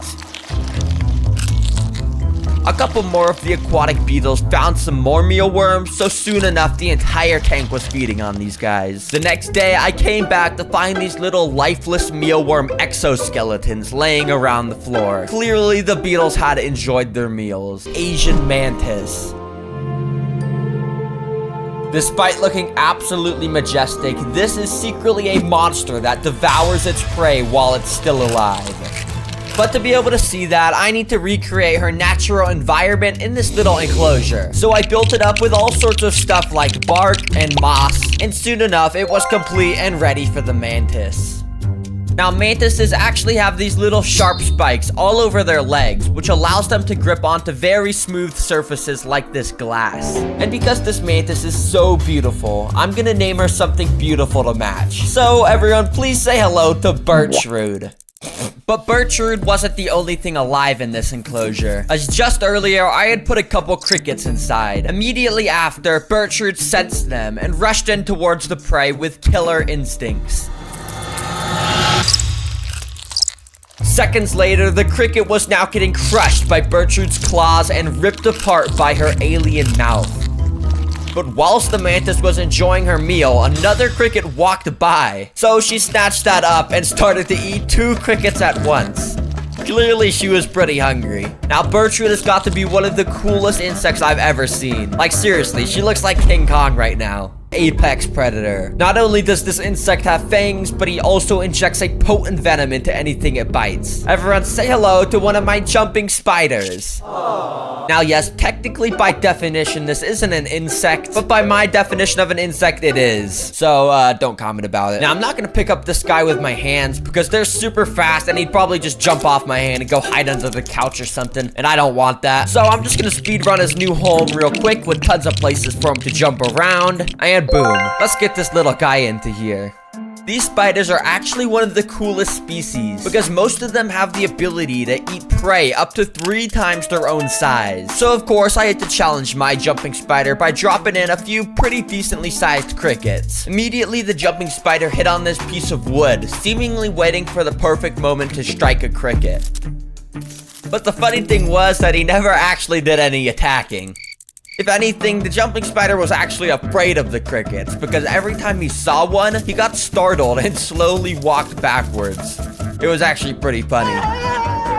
So to feed him, I got a couple smaller crickets and put those inside hoping he would eat those, but it kinda still seemed like he was scared of those as well. Well, I guess this guy's just not hungry right now, so in the future, if he still doesn't eat any crickets, I'll try feeding him some smaller worms and stuff. But for now, let's move on. Well, this is just a box, but inside of it, the cow killer awaits. Now, the actual name of this is a velvet ant, but the legend has it that its sting is strong enough to kill a literal cow, hence why people call it the cow killer, and I'm about to have it crawl on my bare skin. But before that, I need to have its enclosure finished, so I have a place to, put it so it's not just stuck crawling on my arm. These guys live in the deserts and the wild, so I'm gonna quickly recreate that here by doing another super cool transition. Watch this. As I squeeze my hands in, the desert magically appears. Wow. Okay, now that's actually super cool transition. That deserves a subscribe. Seriously, subscribe. Scroll down right now and click subscribe. Please, I am begging you. As you can see, I got a heat lamp to make this place nice and hot, and also lots of little places for the cow killer to hide under. Speaking of the cow killer, I should probably stop stalling and just get to opening it up. So I opened up the box, and apparently I accidentally bought a dead taxidermied cow killer and not a real alive one. So of course I went to buy an actual alive one online, and unfortunately I found out that you can only get one when they're in season through July to October. And since it's April right now, I found out that it's literally impossible to get a cow killer now. So yeah, sorry for sort of clickbaiting. These are mealworms, and they're known for their ability to eat almost anything. But what if you put 10,000 mealworms on a whole watermelon? How quickly would they completely eat it and turn it to mush despite its massive size? Yeah, I don't know, so that's why I bought 10,000 mealworms. Yeah, this is the most nastiest thing I've ever done. I put the bread inside, and as you could probably imagine, the mealworms wasted no time to start swarming this thing, and of course, they then started to consume it. If you pay attention to right here in specific, you can see how they just devour a massive hole right through the center of the bread. If they're doing this to the tiny piece of bread, imagine what they do to the full watermelon. Anyways, literally after only 4 hours, this bread was hollowed out with mealworms and just had holes all over it. But this is literally nothing compared to the other time lapses I'll be showing off in the video. I have tons of stuff planned. I'm not gonna waste any time, and I'm gonna record some stuff right away. But before we do the watermelon, I actually want to start with something a lot more interesting. This thing.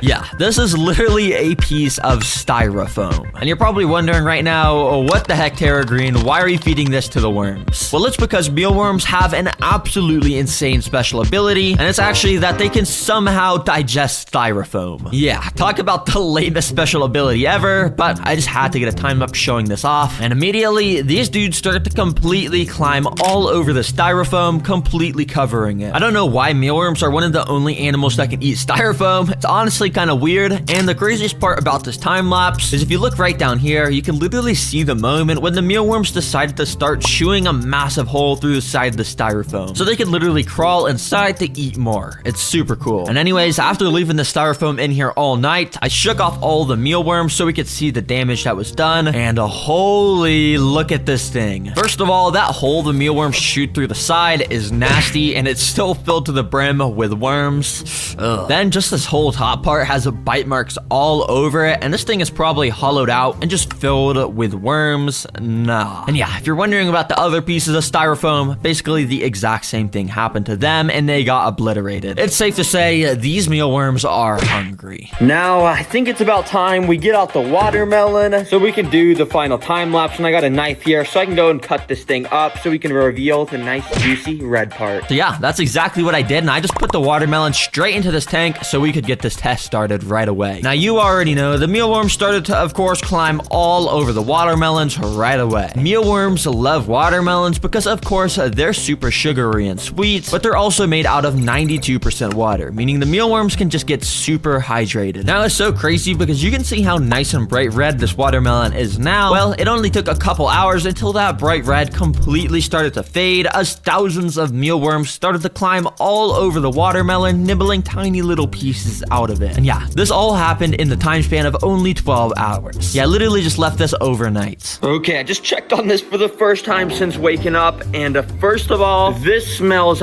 absolutely disgusting. But look at this. This was a bright red color like 10 hours ago, but it's like completely rotting because of what these mealworms are doing to it. This is nasty, and they're making all these tiny little holes in it. Nah. Anyways, I moved the tank to the floor to continue the rest of the time lapse. But as you can see in this footage, as I continued recording, the mealworms weren't nearly as interested in the watermelon. Pretty much none of them were even eating it anymore. I mean, it does look pretty rotten, to be honest, so I guess it would make sense to why they don't want to eat it. But yeah, I decided to just stop the time lapse since they weren't eating it anymore, and I came back 24 hours later so I could see the full results of what the watermelon looked like. What the heck? This is so nasty. Is that mold growing on the watermelons? Oh my gosh. But actually, to my surprise, when I took a look under the watermelons, there was massive holes chewed through the green shell part. And like this watermelon here had so much chewed through this part. So yeah, I guess the mealworms really were eating the watermelon, but I guess it just wasn't showing up on the time lapse because it was happening under where we could see it. Dang, that's actually insane that they could eat so much. Anyways, hopefully you guys learned something new. To get footage of them digging out those tunnels along the glass, well, this alien creature is actually able to do the same exact thing. Let me show you how. Yeah, so this thing's called a vinegaroon, and it's the same one from a few videos ago on my channel. But you see, I call them an alien because, I mean, just look at them. They look extremely weird, and they have these claws at the front of their body that actually allow them to dig. Yep, and for this guy, as you can see, I filled this tank up with a bunch of clay. But if you look, I actually left a hole on the side of the glass empty. That way, when I go and fill this place up with dirt, the vinegaroon won't be able to make a hole anywhere in this dirt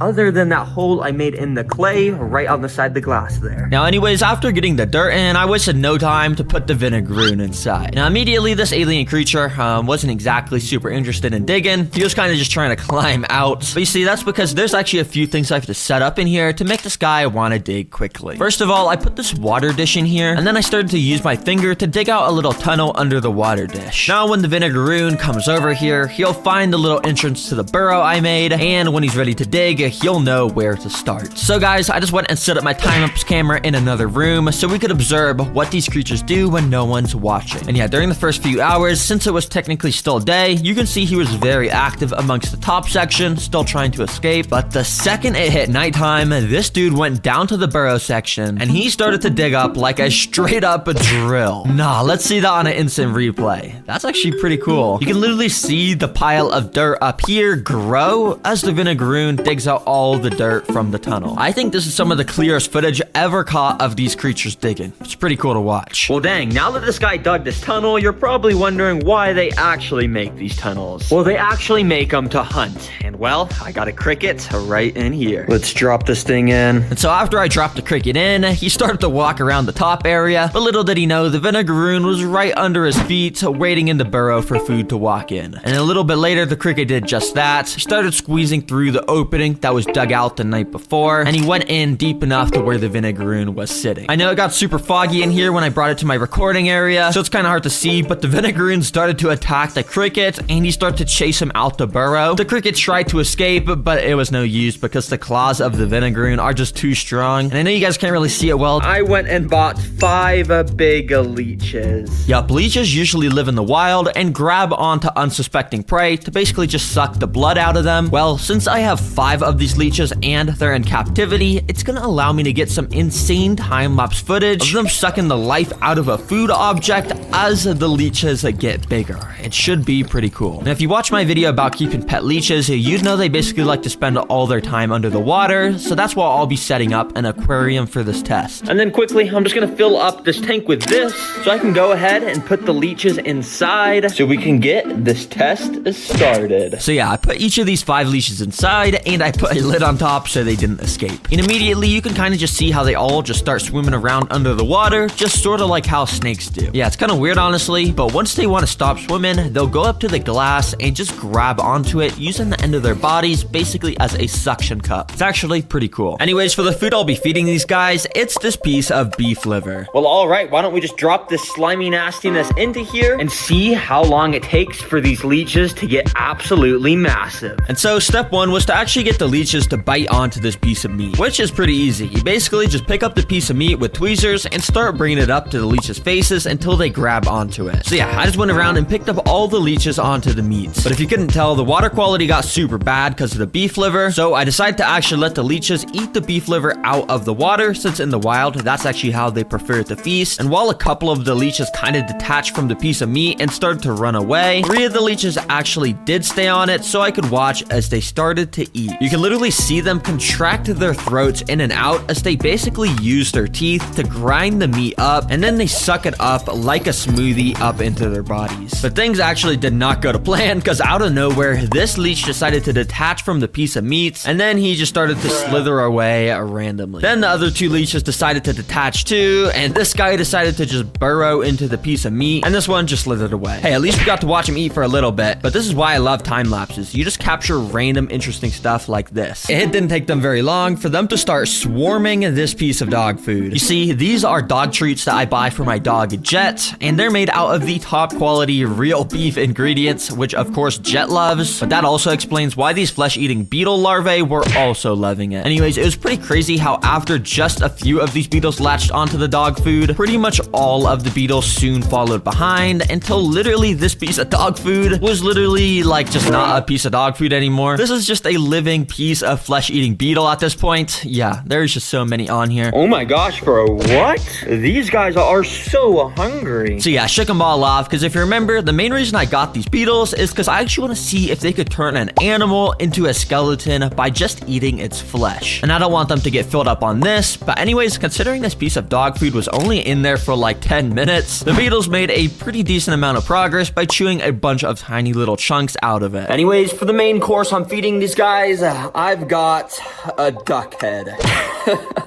Yeah, and we're gonna see if they can turn it into a white duck skull. But yeah, don't worry guys, I didn't do this to the duck. I actually just bought this at the pet store. Apparently they're dog food. Jack, can you give this a taste test? You think the flesh-eating beetles, you think they're gonna like it? Yeah, he's licking it. I think he likes it. So since it passes the Jet taste test, I wasted no time to put this into our tank. Let's see what these bugs do. Now, immediately things were pretty interesting, because many of the beetles, of course, were drawn to this nasty duck head, and pretty much all of the beetles started to gather at the base of the head. These guys were all slowly chewing away at the fur of this duck head, and it was cool because you could gradually see the group of flesh-eating beetles move up along the side of the duck head, and they were even eating it so much that they ended up knocking it over. Eventually, it was so nasty because the beetles had just completely swarmed the head and were crawling in and out different parts of it, like the hole in the beak. And after leaving this in here for a full 24 hours, you could just see how much they chewed through all the fur and just how nasty this is. But the real damage was done on the bottom of the skull, where it was completely chewed through. These are the literal bones of the duck skull, and this is just straight up so disgusting. This looks like a zombie duck head at this point. Oh my gosh, this smells so bad, you guys don't even know. But dang, check this out. I'm actually kind of surprised this didn't just like turn a completely white skull kind of color, because I know these beetles sometimes do that, but I guess it makes sense. This is just kind of dog food, but I would call it a success. I mean, look at how destroyed this thing is. Anyways, so these guys will definitely make a very interesting addition to my pet collection. You heard that right,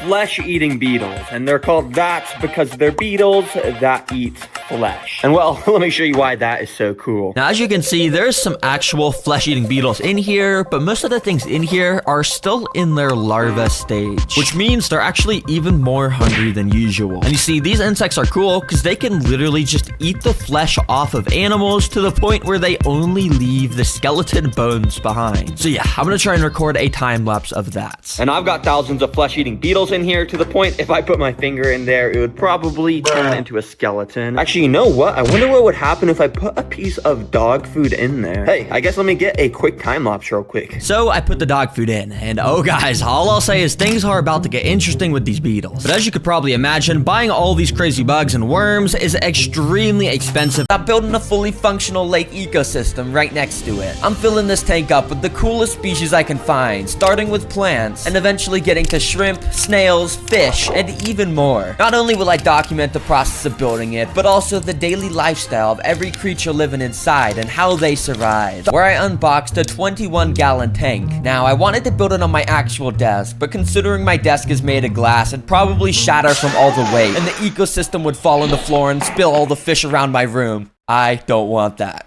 So instead, I'm moving an old dresser into the corner. I know it looks ugly now, but just give me a second. This tablecloth hides all the stains and leaves me ready to add my tank. Now, if we want to add some awesome life to this lake, we need to first build an awesome lake. So I went out and bought all the materials I'm gonna need and started by mixing the substrate. This substrate I'm using is a mix of brown fluorite and sugar white sand, which is optimized to help the plants grow. And most importantly, it just looks cool. But before adding in plants, I did a bit more designing with some rocks and wood.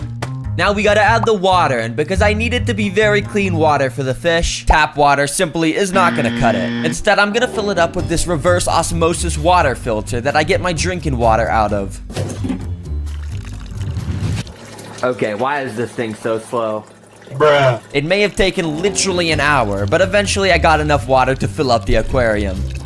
Just kidding, I still needed like 17 gallons of water. And because I'm lazy, I just put the water dispenser straight into the tank like this. I also had to add in a mineral supplement to the water because the reverse osmosis filter I used stripped them all. I was soon gonna start introducing life into the lake ecosystem, but before, I needed to complete their home by adding in plants. So I went outside and started to pick out the coolest looking plants I could find. Just kidding, those are not freshwater plants, and they would all die if I put them in. What I actually did is order 9 different species of real aquatic plants to my house. I tried using my special planting tweezers, but they were so bad. So I just used my hands, which worked a lot better. The kit I bought also came with these tiger lotus bulbs, which made me think I got scammed because this is not a plant. But apparently it's just a seed that'll grow into a full beautiful plant in a month. Although while I was putting in the plants, I kept digging up dirt and it started to make the water super dirty. I literally couldn't even see through it by the end, so I tried adding in some clarity solution to it, which usually fixes stuff like this, and I added on a filter. But after waiting 2 whole days, the water barely even cleared up, but now it just looks like tea. Wait, I wonder if it tastes like tea. Okay, it definitely doesn't. Anyways, I did some research to figure out why it was like this, and Google told me that the driftwood I added inside is releasing some chemicals called tannins into the water, which is completely polluting it. So I took that wood out and added in a product called Purigen into the filter, which should remove the tannins. While the filter cleaned the water, I took the driftwood and started to boil it. Apparently the heat removes the tannins. I mean, I don't know how that really works, but I never questioned Google. You could tell it was working well because after the first boil, the water looked like this. I wonder if this one tastes like tea. Nope. So I boiled it a few more times.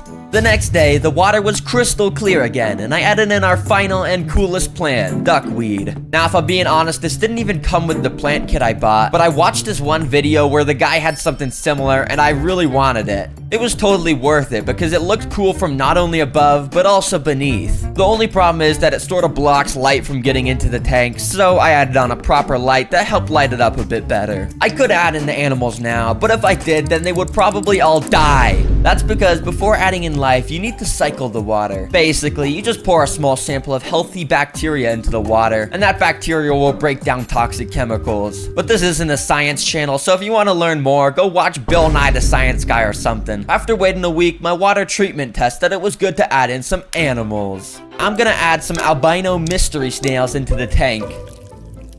Although, to be fair, these guys weren't much better. I mean, snails are sort of known for being the slowest animal in the world that goes 0.0006 miles an hour. Bruh. So if the snails made one wrong turn like this guy, then they're gonna waste literally 20 minutes climbing up a log for no reason at all. But at least snails are a bit better at cleaning up algae, so I can't really complain. I did not expect them to be absolutely microscopic. But I pushed the duckweed out the way at the top and added them in.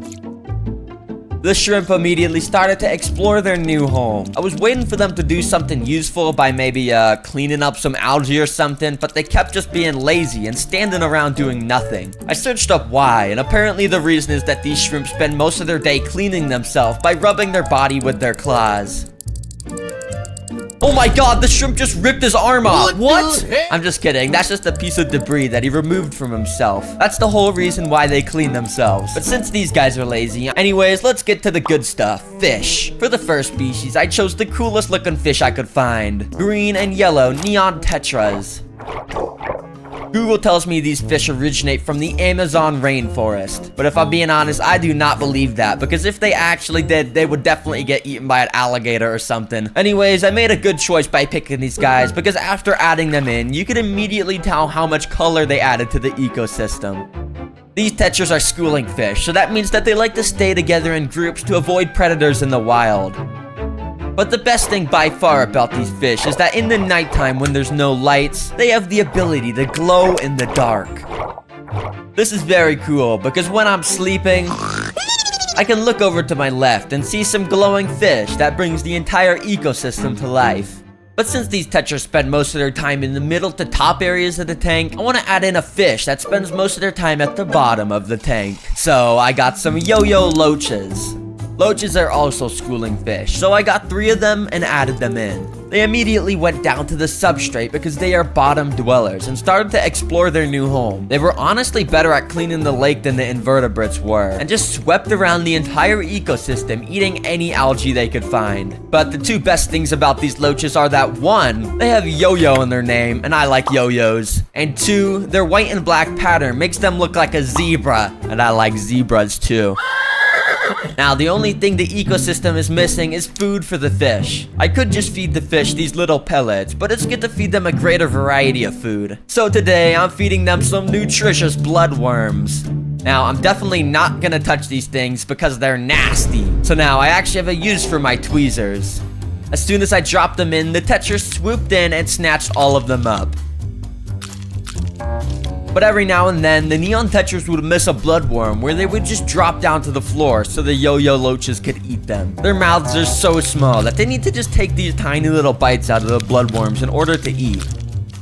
All of the life in the lake ecosystem, including the plants, shrimp, snails, neon tetras, and yo-yo loaches, could now live together in my fully completed lake ecosystem on my desk. Many animals in nature have stingers to defend themselves, and some of those animals, like the cow killer, have venom so strong that their stings cause some of the most immense pain ever. Oh my gosh, guys, this is super bad. So I went out and got 5 levels of insect stings that get progressively more painful, and I got my friend named Sai to take on this sting challenge. I'm here to get stung by a couple insects, yeah? Sai pulled it out so we could get our first look at it. Sai, what do you think of this thing? It's so small for being something so painful. Yeah, and they say this thing's sting is so strong that it's able to kill cows.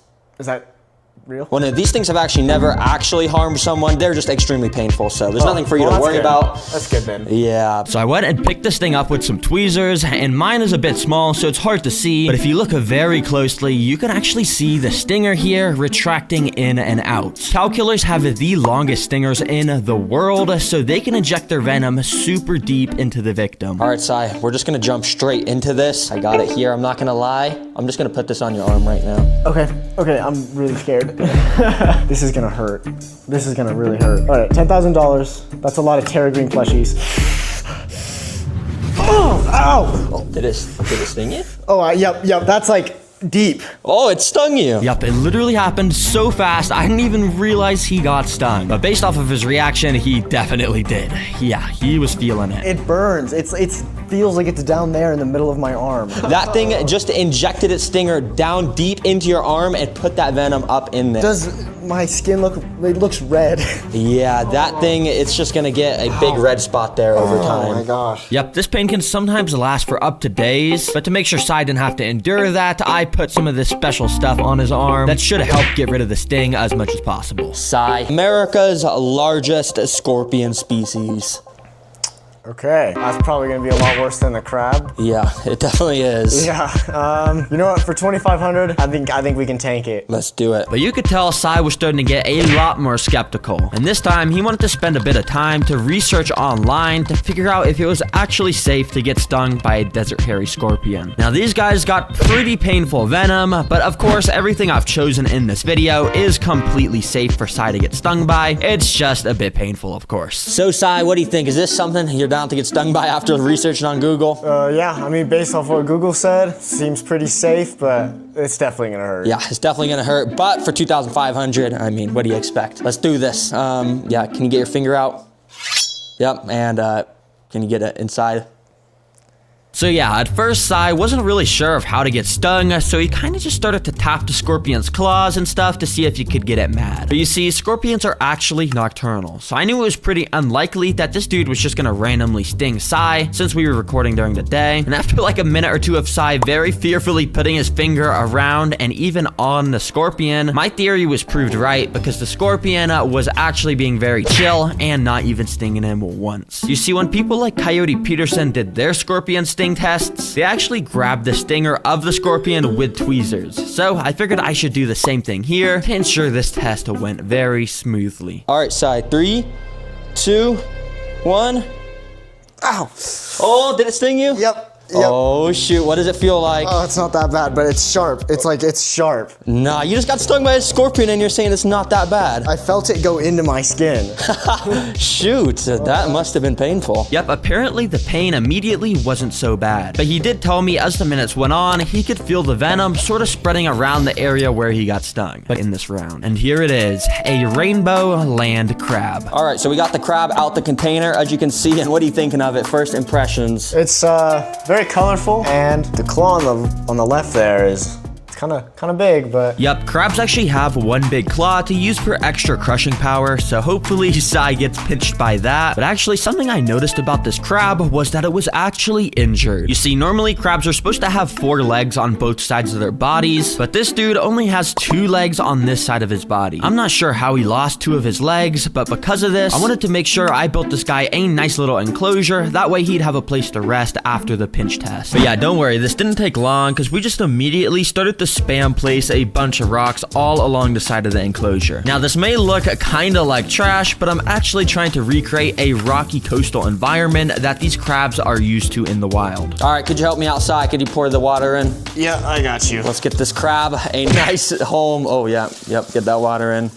Yeah, Yep, you're pretty good at he's this. swimming forever. After we got the water in, I started to scatter around some of these random decorations, and obviously I planted some plants in the water. I put some final technology in, like a filter and a water heater, so we could have this build finished. Anyways, yeah, we quickly introduced this crab into the enclosure, and it seemed like he liked it. And he immediately found some nice little places to hide at. But obviously, Sai has a $1,000 to win. Let's do this test. All right, Sai, for $1,000, you can go ahead and take the crab out of the container and yeah, you can just get pinched. Do it however you want, just take it out. Let's see how it goes. All right, you're just gonna let it crawl out. Let's see this. So yeah, immediately the crab ran straight up to Sai's finger, and it looked like he meant business. But Sai actually thought the best way to do this test would be to pick up the crab. So yeah, that's what he did. All right, so you got a hold of it. That's a Yeah. pretty smart move, but all right, his pinchers are ready. All right, let's do it. Go ahead. So Sai started to put his finger up to the claw of the crab, and the crab started to give the most vicious, brutal pinch of all time, as you can see. I'm just kidding. It was barely pinching. What are you feeling? Not much. I mean, he's kind of just sleeping, it seems like. Bro, what is this crab doing? No You're idea. holding him in his hand, like, and he's just grabbing we're on. best friends. We're holding hands. I mean, this guy's my friend. Can I keep him? Yeah, actually, it was kind of funny how friendly this crab was. I mean, it genuinely just looks like the crab is hugging Sai's arm here. It's actually kind of cute. All right, Sai, would you say that was easy or hard? I think that was the easiest thing I've ever done. Well, I didn't tell you about the second part of the challenge where you gotta let that crab actually pinch your cheek on your face. Oh. Yeah. Well, That shouldn't be too hard. Yeah, he really thought the crab was so weak that he was genuinely smiling and happy to do this. It's licking me. It's licking you. I feel like it is. Kind of wet. Yeah, it is a crab. That's a fair point. But yeah, if you couldn't already assume, the crab also didn't really do any real damage here. He just kind of gave it the slightest little pinch ever. Well, Si, that might have been the freest $1,000 of your entire life. Possibly. But remember, the only reason I wanted Si to get pinched by a crab, this is a yellow jacket, and they're known for their insanely sharp sting. So this should be pretty interesting. All right, Si, let's waste no time. You got the wasp there. He looks pretty angry. For $500, get your arm out and put that cup on your arm. Alrighty. Yup, so we went and put the cup on his arm at the place where he was gonna get stung. All right, Si, I'm gonna start pulling it out. Oh, wow, this thing is it's getting mad. mad. All right, I'm just gonna pull the paper towel out and let's see if it stings. It's really mad, Si. It's getting mad. Pause. By the way, I gotta mention this, but do not try this at home, obviously. As a YouTuber, I've taken tons of safety precautions behind the scenes to make sure this is a safe test. And similar to why Coyote Peterson gets stung by all those crazy bugs, our goal today is to figure out which bug actually has the craziest sting and make an entertaining video. Anyways, let's get back to the wasp. Yep, this dude was furious trying to escape, but wasn't immediately stinging, surprisingly. I think because the wasp didn't even know that there was an arm under him. He might have just thought that this was floor under him. Let me tap the side of the glass. Maybe we can get him mad. Sting him. $500, Mr. Wasp. It's literally on my skin, bro. Just stick it in already. And thankfully, Si's wish came true immediately after he said that, because this happened. Okay. Stung you? Wait, you actually just got stung, Si? Yep. It definitely hurts more than I remember. How much is it hurting, like out of 10, you would say? A 6 or 7 out of 10. Let's go. Come on, follow me. So I took him down a trail by my house till we found a harvester ant nest. Despite these guys being pretty small, they actually have pretty painful stings. But yeah, it's pretty much nothing compared to the stings later in this video. For $100, put your hand on the ant nest in 3, 2, 1. Now, Si has to keep his hand here for 45 seconds to win. But unfortunately, it wasn't looking good for him because immediately workers started to swarm onto his hand. It's super tickly. I haven't gotten bitten yet. No stings or anything? Not yet. You're straight up on their nest and they're not even defending it. These ants suck. But oh boy, did things quickly start escalating, because out of nowhere, like 15 more ants started swarming onto his hand to investigate what it was. Still not stinging it though. Do you feel anything? It's just super tickly. I don't know if I haven't felt anything sharp just yet. And I was thinking he wasn't gonna get stung at all as the timer started to run out. 3, 2, 1, and... Ow! Oh my god! Ow! Oh! Yeah, so apparently Si literally got stung at the very last second, but by just one ant, thankfully. Oh, that's sharp. That feels really sharp. It's like a tiny little needle. That feels really sharp. I've seen videos of ants doing insane things to survive, like in this one where they built a boat out of their bodies to survive a flood, or in this one where they built a dangling bridge out of their bodies to attack a wasp nest. So I was wondering, if I put my 1,000 ants into obstacle courses, will they do similar things to complete them, or are my ants just not that smart? Well, I just spent hours gathering 1,000 ants out my old ant nest, so I feel like this is the perfect opportunity to put these guys up. Like, the floor is lava, and thankfully I already have it built right here. This is the final obstacle, and you may be wondering, bruh, TerraGreen, where's the lava? Well, the lava is these strips of red on the floor right here. You see, these are actually extremely sticky pieces of tape, and if the ants try to walk on them, well, they're gonna get stuck, of course. So if the ants want to get to the strawberries that I put at the end of the obstacle, they're gonna have to use one of the 3 tools I provided for them to figure out how they can maybe cross this lava. Or maybe they'll make a crazy bridge out of their bodies to cross it. Who knows? Anyways, I wanted to make sure most of these guys actually participated, so I spent the past few hours individually picking up each of the ants from the ant nest and transporting them into this container. Or at least as many as I can get. The rest are kind of under there. That way, they could be easily transported. But before pouring these guys in, I wasted no time and I just dumped the ants straight in. If you can't tell, I actually changed the design of the obstacle a little bit, because if you remember that red tape, well, I actually replaced it with an even stickier and thicker kind of tape to make sure these ants wouldn't be able to just walk across. Anyways, let's see how they do. As you could probably guess, lots of the ants immediately went up to the tape and partially got stuck in the front. So don't worry guys, I'll be watching the ants throughout this obstacle, and any of the ants that looks like they get super stuck in the middle, I'll be picking up with these tweezers and moving back to the start so they don't get stuck in here permanently and hurt. Anyways, to actually cross this tape, like I said earlier, I gave these ants different tools, like a pile of dirt, some pieces of string, and even some wood chips to see if they'd be smart enough to actually use these things to their advantage to cross the piece of tape. And while it may look like the ants are not using the tools here, if you look very closely down here near the dirt, they've actually already started to push this pile of dirt onto the tape to make a little bridge that they could walk onto. If they keep building up this bridge, they would actually be able to cross this with no problem whatsoever. But right when I was filming this, I actually noticed that an ant had actually been walking across the tape and somehow had made it extremely close to the end. Yeah, I have no clue how this ant just managed to ignore the stickiness of this tape. I guess his legs were just extremely strong or something, because he got all the way to the end where he had a bit of trouble pulling himself off the tape, but eventually he was able to do it, and wow. Well, this ant just technically passed the obstacle. Oh my gosh, bro. I didn't even see this ant, but I mean, he just passed the obstacle. I guess that's fair and square. Good job, bro. Why is it the past 3 obstacles, it's been a single ant that's clutched it up for the entire colony? But anyways, I gotta get all these guys off the tape so they aren't hurt at all. So yeah, I got them all picked up into a container and transported them back to their nest safely. All right, because you guys beat it, I'm gonna give you this piece of the strawberry. These ants are gonna have to break into a vault.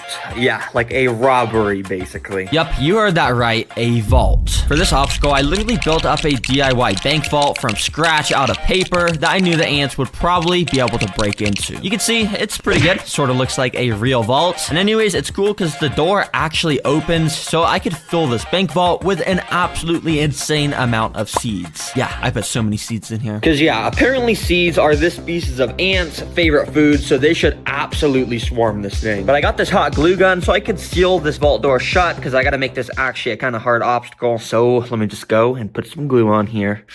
Oh yeah, just like that. All right, the vault is completely sealed shut with glue now, so let's see if these ants can actually get the seeds out of it. This is going to be very interesting to watch. So yeah, I just put it in, and as you can imagine, the 1,000 ant colony immediately started to climb onto it. Especially when things are put into colonies' nests, they need to investigate it to make sure it's not a threat. And with this, I think they pretty much immediately knew it wasn't a threat, because none of them were biting it or anything. And actually, a lot of them were just using it as an opportunity to climb out of the enclosure. That's not good. But yeah, the vault right now is pretty sealed shut, and I don't even think the ants knew that there were seeds inside of here. So nothing really eventful happened, to be honest. Okay, this is not exactly going to plan. I'm just gonna take this box and put it in there. Oh, hopefully I didn't crush any ants. Okay, and then let me scoop up all the ants that fell off. So yeah, I got all those fallen soldiers back into the nest, of course. Well, that didn't exactly work so well, but I kind of knew it wasn't gonna work so well, so that's why I came equipped with this stuff. See, basically, it's a cup of water and a big cup of sugar, which I'm gonna pour into the water. Then basically, I can mix the water and sugar around to make sugar water, which ants love the smell and taste of. And using this paintbrush, I actually just wanna go and paint our vault with it. And basically, this will make the vault not only taste like sugar, but it will also just make it kind of soggy since it's made out of paper, and it should make it able so the ants can chew through it and stuff and get to the seeds. So yeah, I absolutely just soaked this vault in the sugar water, and without wasting any time, I got this thing in the nest. All right, ants, let's see how you do this time. And oh boy, were things a lot more interesting this time around, because right away, tons more ants were way more interested. You can see how after the ants would walk onto the vault, they would just completely stand still. That's because they were putting their mouth up to the paper and were just completely licking all the sugar off the paper. Yeah, this is not really what I had in mind. I thought this was gonna make them want to completely chew through the paper, not lick it. But yeah, so many ants got their fair share of the sugar. However, I didn't see a single ant even trying to find or even acknowledge that there were seeds inside of here. Well, that was until this moment. When you see this hole here, well, just out of nowhere, an ant just came up to it and walked into the hole. And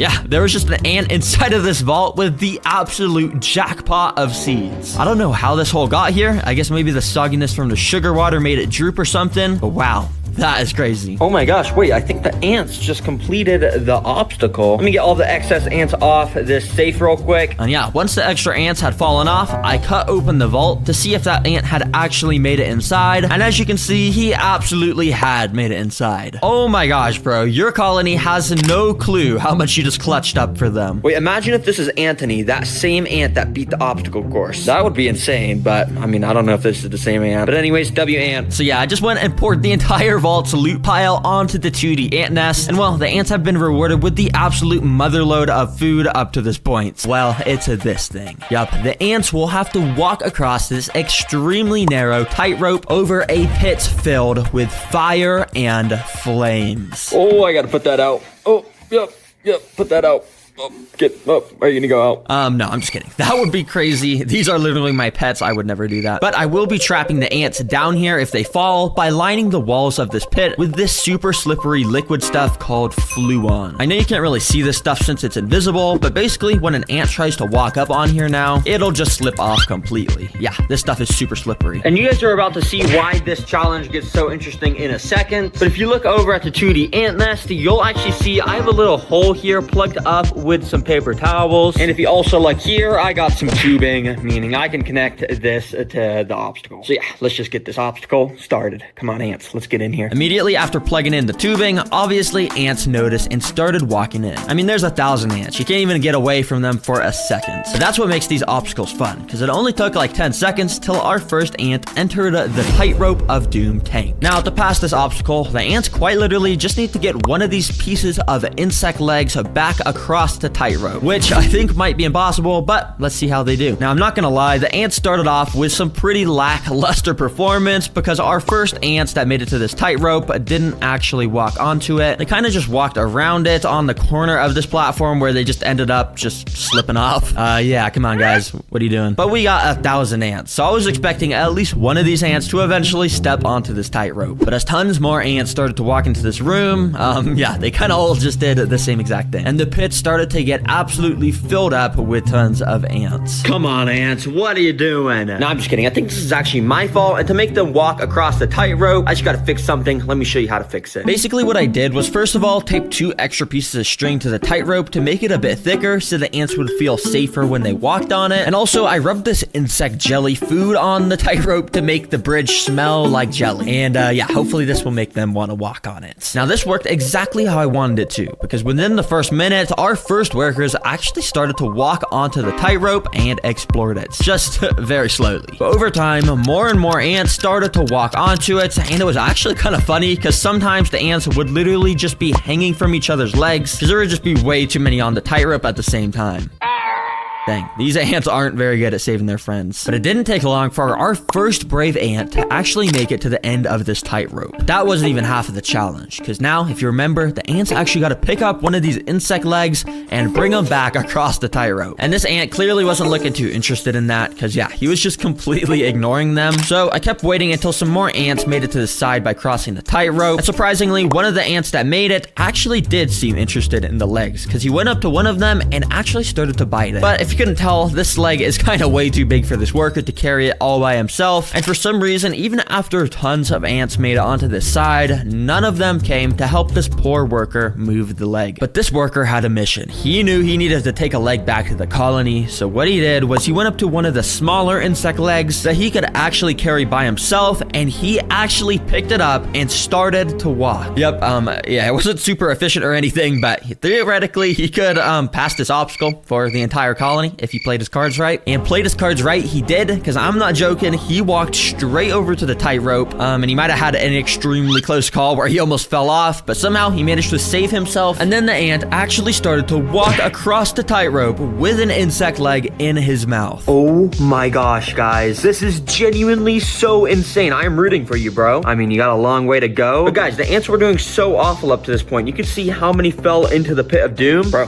this dude, he's just an absolute killer. Yup, literally none of the 1,000 ants decided to help this dude. He was doing this entirely solo. And so he kept on marching, completely ignoring any ants that were in his way. And this dude made it all the way to the end of the tightrope, where he then walked onto the platform to complete the obstacle. Oh my gosh, this ant is insane. Seriously, I gotta name this guy. I think I'm gonna name him Antony. And we're probably never gonna be able to find Antony again since all the ants look the same. But seriously, everyone spam some W's in the comments for Anthony. That was so insane. And since these guys beat the obstacle, I'm gonna give them the insect's legs as a prize. Thanks, Anthony. Hopefully you guys enjoy. Obstacle number 1 is this thing. Basically, what we do is put some massive dead insect food at the bottom, and then we fill it with a bunch of sand to turn it into one of those 2D ant nests. Basically, we'll be able to watch the ants dig out all sorts of tunnel systems in here, and if they actually find the insect food I hit at the bottom, then they'll pass the obstacle and move on to the next obstacles that get harder and harder as the video goes on. All right, let's not waste any time, and well, let's just do this. Wow, that is very satisfying watching 1,000 ants fall in here. Okay. Now, of course, immediately, the ants all just started to try and climb the walls of the top area to try and escape. But surprisingly, many of the ants were already starting to dig down that center 2D part of the nest. Oh my gosh, this is happening so fast. Wait, is there already progress on the side of the tank? Oh, I just put these guys in literally like 45 seconds ago, and they've already dug like half an inch down in. What? Yep, and if you check out this time-lapse footage, you can see just how quickly they were getting work done. They literally work like mini drills to dig these tiny tunnels through the sand. But in reality, it's a tiring and grueling process where each individual grain of sand has to be picked up from a worker underground, brought all the way up to the surface through this little hole, and then dropped off at this pile of sand over here. Now, while I was recording this, it was actually getting pretty late in the day, so I decided to turn off the lights and came back the next day to see the progress made. And guys, the next day I came back to the ant nest looking like this. Yeah. Bro, what? It's been literally like 8 hours. How did these ants build an entire intricate nest? And not only were all these intricate tunnel systems made, but remember those dead insects I placed at the bottom as food? Well, it's safe to say that ants found those too, and it looks like the whole colony had swarmed them and had already started to devour them. And since they got to the insects, that technically means they passed this first obstacle. Congratulations, guys. It happened so fast, I literally didn't even capture that on camera. Oh. There are billions of lizards alive across the world, but out of all of them, one species stands out as unique. But what the hell, what? Chameleons. You see, chameleons have the ability to be bred to have extremely rare color patterns, like a literal rainbow.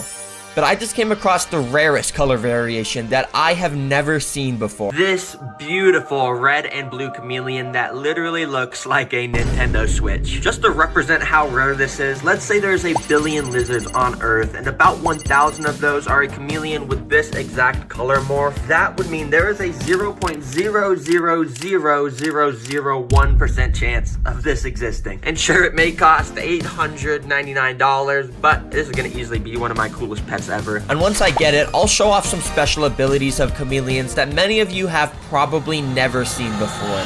But it's gonna take a few days until it gets shipped out to my house. So in the meantime, I probably should build up an enclosure for the chameleon with everything it could possibly need to live an amazing life. And of course, to build that, I'm gonna need the giant 120-gallon terrarium and hundreds of dollars worth of supplies. But to start the build, the only thing we actually need is some dead leaves and bark. You see, to make the floor for a chameleon, you don't want to use normal materials like dirt. This is because chameleons have these special tongues that when they're shot out, they'll pick up stuff like dirt on the floor and eat it, which will make the chameleon sick. Yeah, I don't want that to happen. So even though this floor is super simple, it's actually perfect.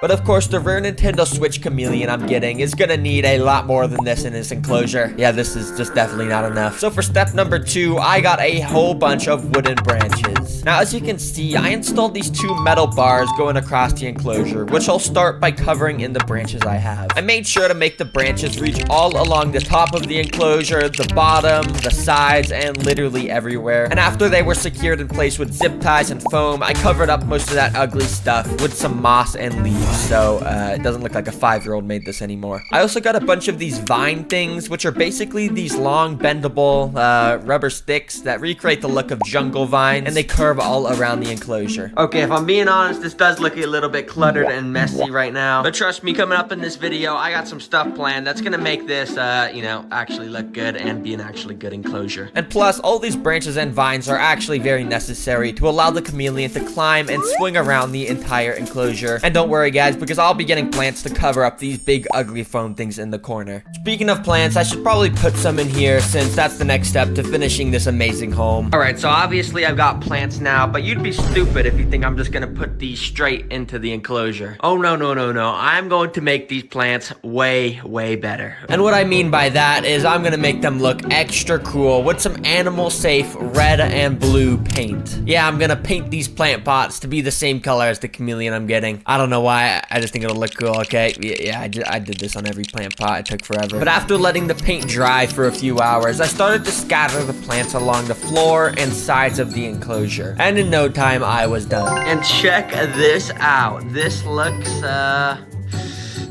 mean, it looks alright. I mean, the plants and everything look fine, but maybe the blue and red pots were not the best idea. The paint kind of started to fade. It's not even blue anymore, but it's still pretty funny, and I bet the chameleon's gonna like to see some of the stuff of his same color. So, anyways, I gotta get to the next step. Let's just go to the next step right now. Let's go to the next step. Okay, anyways, on the to-do list, there's 2 more steps to make this a chameleon dream home, starting with some basic technology. And what this means is I've got a bunch of technology like this light bulb, which is necessary, but to be honest, it's nothing special. This light bulb in specific generates heat, and as you can see right in the basking spot under the heat lamp, it reaches up to 90 degrees, which is perfect. And of course, in a cooler part of the enclosure, it reaches about 70 degrees, so the chameleon won't get too hot or nothing. You know, we don't want the chameleon to get heat stroke. And finally, I set up a simple water misting system, which, you know, you just press a button and it starts spraying water all around the enclosure. Yeah, pretty simple, but it's very necessary. But another basic technology you need is a long UVB light bulb, which recreates the same UV rays the sun does. And basically, this lets the chameleon get vitamin D or something. Okay, well, now that the boring technology is over, let's get some fun, custom, advanced technology in this enclosure. At the start, I got this big, cool blue thing. So I bought this egg-looking one, which I had an idea for how I could use in the chameleon enclosure. So I pressed a button to open it up, and inside was, this thing. What the heck is this? Okay, I guess inside there's a Mr. Beast toy that makes that annoying noise. Well, I don't really know what I was expecting, but I guess let me just put this inside the chameleon enclosure, and there we go. If you're wondering why I put this in here, well, I was just thinking I want to give the chameleon a nice friend, and, you know, this is kind of animal looking thing, so, okay, I'm sorry, this is stupid. Let's just go to the next technology. And now next on the to-do list, this one is even cooler than the last. Alright, so for the second thing I'm adding in here, basically, I just wanted to make it look more like a home. And as you know, most homes have paintings around their house because that's just what homes have. So I'm gonna add my own custom painting inside of here. And to get the custom image made, I asked AI to make a picture of a red and blue chameleon wearing a suit. And, oh, look at this. Look at this. Oh my gosh. Wait, okay, we're gonna put this painting inside the chameleon's home. Oh, this is gonna be pretty cool. So I drove to the printing store and printed the image out, hoping no one around me would see me getting these stupid looking paintings. Bruh. And there we go. Check it out. This looks pretty. I mean the painting looked kind of cool, but I don't really know why I added this either. It's a little useless, but anyways, this entire enclosure is actually pretty much finished. I don't know anything else I can add to it, so I guess it's just time to add the rare red and blue chameleon inside. Let's just cut to then. So as you can see, I got the lizard right here, and I don't know what I'm doing outside. I should probably just go put him in the enclosure. So I opened up the package and immediately was amazed by its beauty. Oh my gosh, this thing looks super cool. Okay, wait, this is easily gonna be my coolest looking pet. The only thing to do was open the lid and let it crawl out when it was ready. And of course, it went straight to doing its stupid chameleon dance. Well, what the hell, what? Now, as you can see, the colors on it right now are sort of darker than what they should be. And that's because currently it's a bit stressed from just getting out of the shipping container. Coming up, I'll be explaining exactly how chameleons change color and why by showing you guys this rare lizard. But for now, I want to show the amazing ability that chameleons have to hunt prey from literally across the enclosure. So, yeah, that's what I'm gonna be feeding him today. So I waited a few hours before putting any crickets in to allow the chameleon to adjust to his new home. And as you can see, soon enough, his color started to brighten up, and that means he's ready to hunt. Come on, crickets, get out, get out. There we go. Yeah, get out. I put a few of the crickets inside, and at first, they sort of just started to mind their own business, just walking around looking for food, you know. But little did they know that they are about to become food for this guy. Hi, how are you? Now, the first ability chameleons have for hunting is their eyes. As you can see, both of his eyes are able to move in different directions, constantly scanning everywhere around him, in front and behind at the same time. And it wasn't long until the chameleon set one of his eyes on one of the little crickets. He started to move into attack position very slowly. Yeah, chameleons are so slow, they're basically sloths. Yeah, whenever this chameleon was within a couple feet of a cricket, it locked onto the target and shot its tongue directly towards it. And because the tongue is so sticky, it just brought the cricket in with it so it could enjoy a nice, tasty meal. And after seeing how cool it was when the chameleon, and while this cricket thought he was safe, little did he know what was about to happen. Chameleon's second ability, their insane tongue that's over a foot long. Hunted, I got a funny idea. Okay, you see this cricket here? I'm gonna get this onto my hand like that. And then I'm literally gonna try and feed the chameleon from my hand. You can see it's right there. It just jumped off. Okay, take two. We're gonna put this right next to the chameleon's mouth. And there we go, that's the perfect spot. Eat it, bro. Eat it. I wanna see this thing eat from my hand so bad. It's literally right in front of you. Hello? You're just gonna watch it? It's crawling all around my hand. You have the perfect opportunity, and you're not doing it. And okay, I think the chameleon's just walking away at this point. I guess he doesn't really want to eat from my hand. I'm sorry, cricket, but I'm just gonna... You're gonna get eaten. Anyways, I should probably name this rare chameleon, and like I said earlier, this thing has the exact same colors as a Nintendo Switch. So I'm gonna name my chameleon... Switch. Yeah, I mean, it's a pretty creative name, I know. Anyways, now I'm gonna show you guys exactly how chameleons change color, and it might actually be pretty surprising changing colors. And while this viral video is actually very cool to watch, it is completely fake. Yeah, chameleons can't actually control their colors like that, and in reality, they only have the ability to become slightly darker or slightly brighter. This happens because of super tiny cells in their skin that can get bigger or smaller depending on certain conditions like heat. You see, when I first put Switch in the enclosure, he immediately ran up to the heat lamp and sat under it, which made his color change to be way brighter. Anyway, Switch is very cool, and I've only just scratched the surface of chameleon care. I might even end up doing another video where I breed Switch and another rare female chameleon to get an ultra rare chameleon. Okay, I just got this in my car, and I've got to take this home quickly to make sure the snake inside is healthy. And if it is, I'm going to revamp this trash into a dream home to give the snake inside his best life. I've got no time to waste, let's go. After getting it home, the first step was to, of course, remove the snake from the enclosure. So I have this tool to grab it. I really hope the snake in there isn't venomous. I have to be super careful. I obviously didn't want to get my hands anywhere near this enclosure since the snake could be anywhere, so I used the tool to try and take out as many of the objects as I could. And it didn't take long until when I moved this piece of paper towel, I saw a glimpse of the snake under it. Thankfully, after seeing it move, it looked like it was still in good health, so I picked it up to take a closer inspection. Okay, come on, snake. Let me get you in this temporary tank real quick. And after comparing the colors and pattern of the snake to a bunch of different species, I think I found out exactly what species it was. Okay, check this out. This is called a Kenyan sandboa, and this looks exactly like the one I got. Okay, if this is actually a Kenyan sandboa, that means it's not venomous, and I should actually be able to just go and pick it up. Are you gonna bite me? Now, at first, I was pretty scared to pick it up, but then I realized it was actually super chill and friendly and wouldn't bite me at all. Oh, look at this. Okay, from what I know, this species is actually a super good pet, so this is gonna be awesome. But the main reason I was so excited, I'm at Petco right now, and let me just find the frozen mice section. Okay, here they are, and as you can see, they got all of these just kept in little bags like this small rat. But since my sandboa is kind of small, let's just get some of these super small fuzzy mice, which are like the size of my thumb. Okay, let me get like 3 of these. When I got home, I let water run over one of the frozen mice to thaw it out, and once it was thawed, I took it out the package to feed to the snake. All right, well, I've got the mouse here, just grabbing it by the tail with some tweezers, and let's just see if the snakes can go in and eat it. The snake was somewhere burrowed in the floor, so I just laid the mouse on top and waited about 10 minutes to see if maybe it would pick up the scent or something and eat it. But after 10 minutes, I saw literally nothing. Okay, well, clearly having the mouse just stay still is not working, so I'm gonna pick it up by the tail again and just kind of start shaking it up and down on top of the dirt, and I'm hoping this is gonna create little vibrations, which will set off the snake's predator instincts, and it'll come pop up, hopefully sometime around now. Hello? So I did that for about 5 minutes, and unfortunately not even that worked. But I think I knew why the snake wasn't coming up to eat. So to fix the problem, I drove to Petco again, and this time came home with a way smaller mouse. So I did that same thing with the smaller mouse and wiggled it above right where the snake was, and immediately this happened.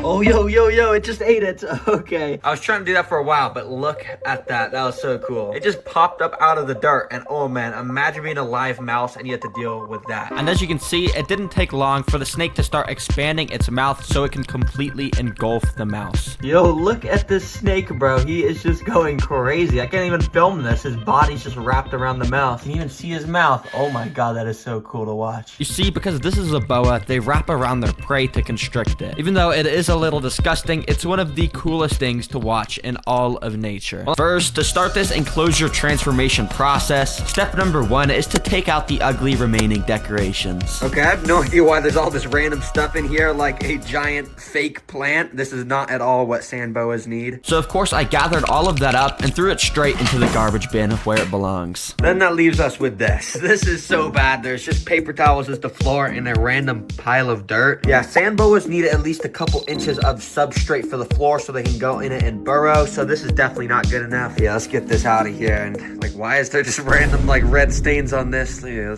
after taking the remaining dirt out, I had to finally get out a little razor and scrape off all these little piles of glue and dirt off the wall. I have no idea why they were there, but they're ugly, so they gotta go. Well, we're back to just the tank now, and this is where things get fun. You see, the first step to build the snake's dream home is to create the background. And to do that, I used some animal-safe spray foam to cover the entire back of the glass so I could attach rocks and sticks. You see, I want to create a mix of a desert and forest in this enclosure to sort of mimic the snake's natural habitat. And to complete that look, I covered the remaining foam in some sand and other foresty decorations like dirt. Alright, this background's looking pretty nice and foresty, but for step 2 of making this a dream home is to put the floor and decorations in. But before I can put any dirt in here, I first have to fill it with a bunch of these clay balls, and then cover those with some window screen. Now, if you're a terrarium expert, you already know what I'm doing. Basically, what I've built here will allow water to pass through just like that, but not dirt. Essentially creating a drainage layer in here, which will stop mold from growing. So yeah, that's pretty good. Now, for the substrate mix that goes on top, we're only gonna use a little bit of sand. You see, despite being called a sand boa, it's actually better for the species to have this wood chip stuff called cypress bedding make up most of the floor. But I also mixed in some other brown foresty stuff to make it a little bit softer. Finally, I poured a few inches of that inside and covered it in a thin layer of just dirt to make it less ugly. Now for the decorations, and as you can see, I got a ton of stuff. But I want to make this interesting to watch, so start this super cool, epic building decorations montage. Let's go.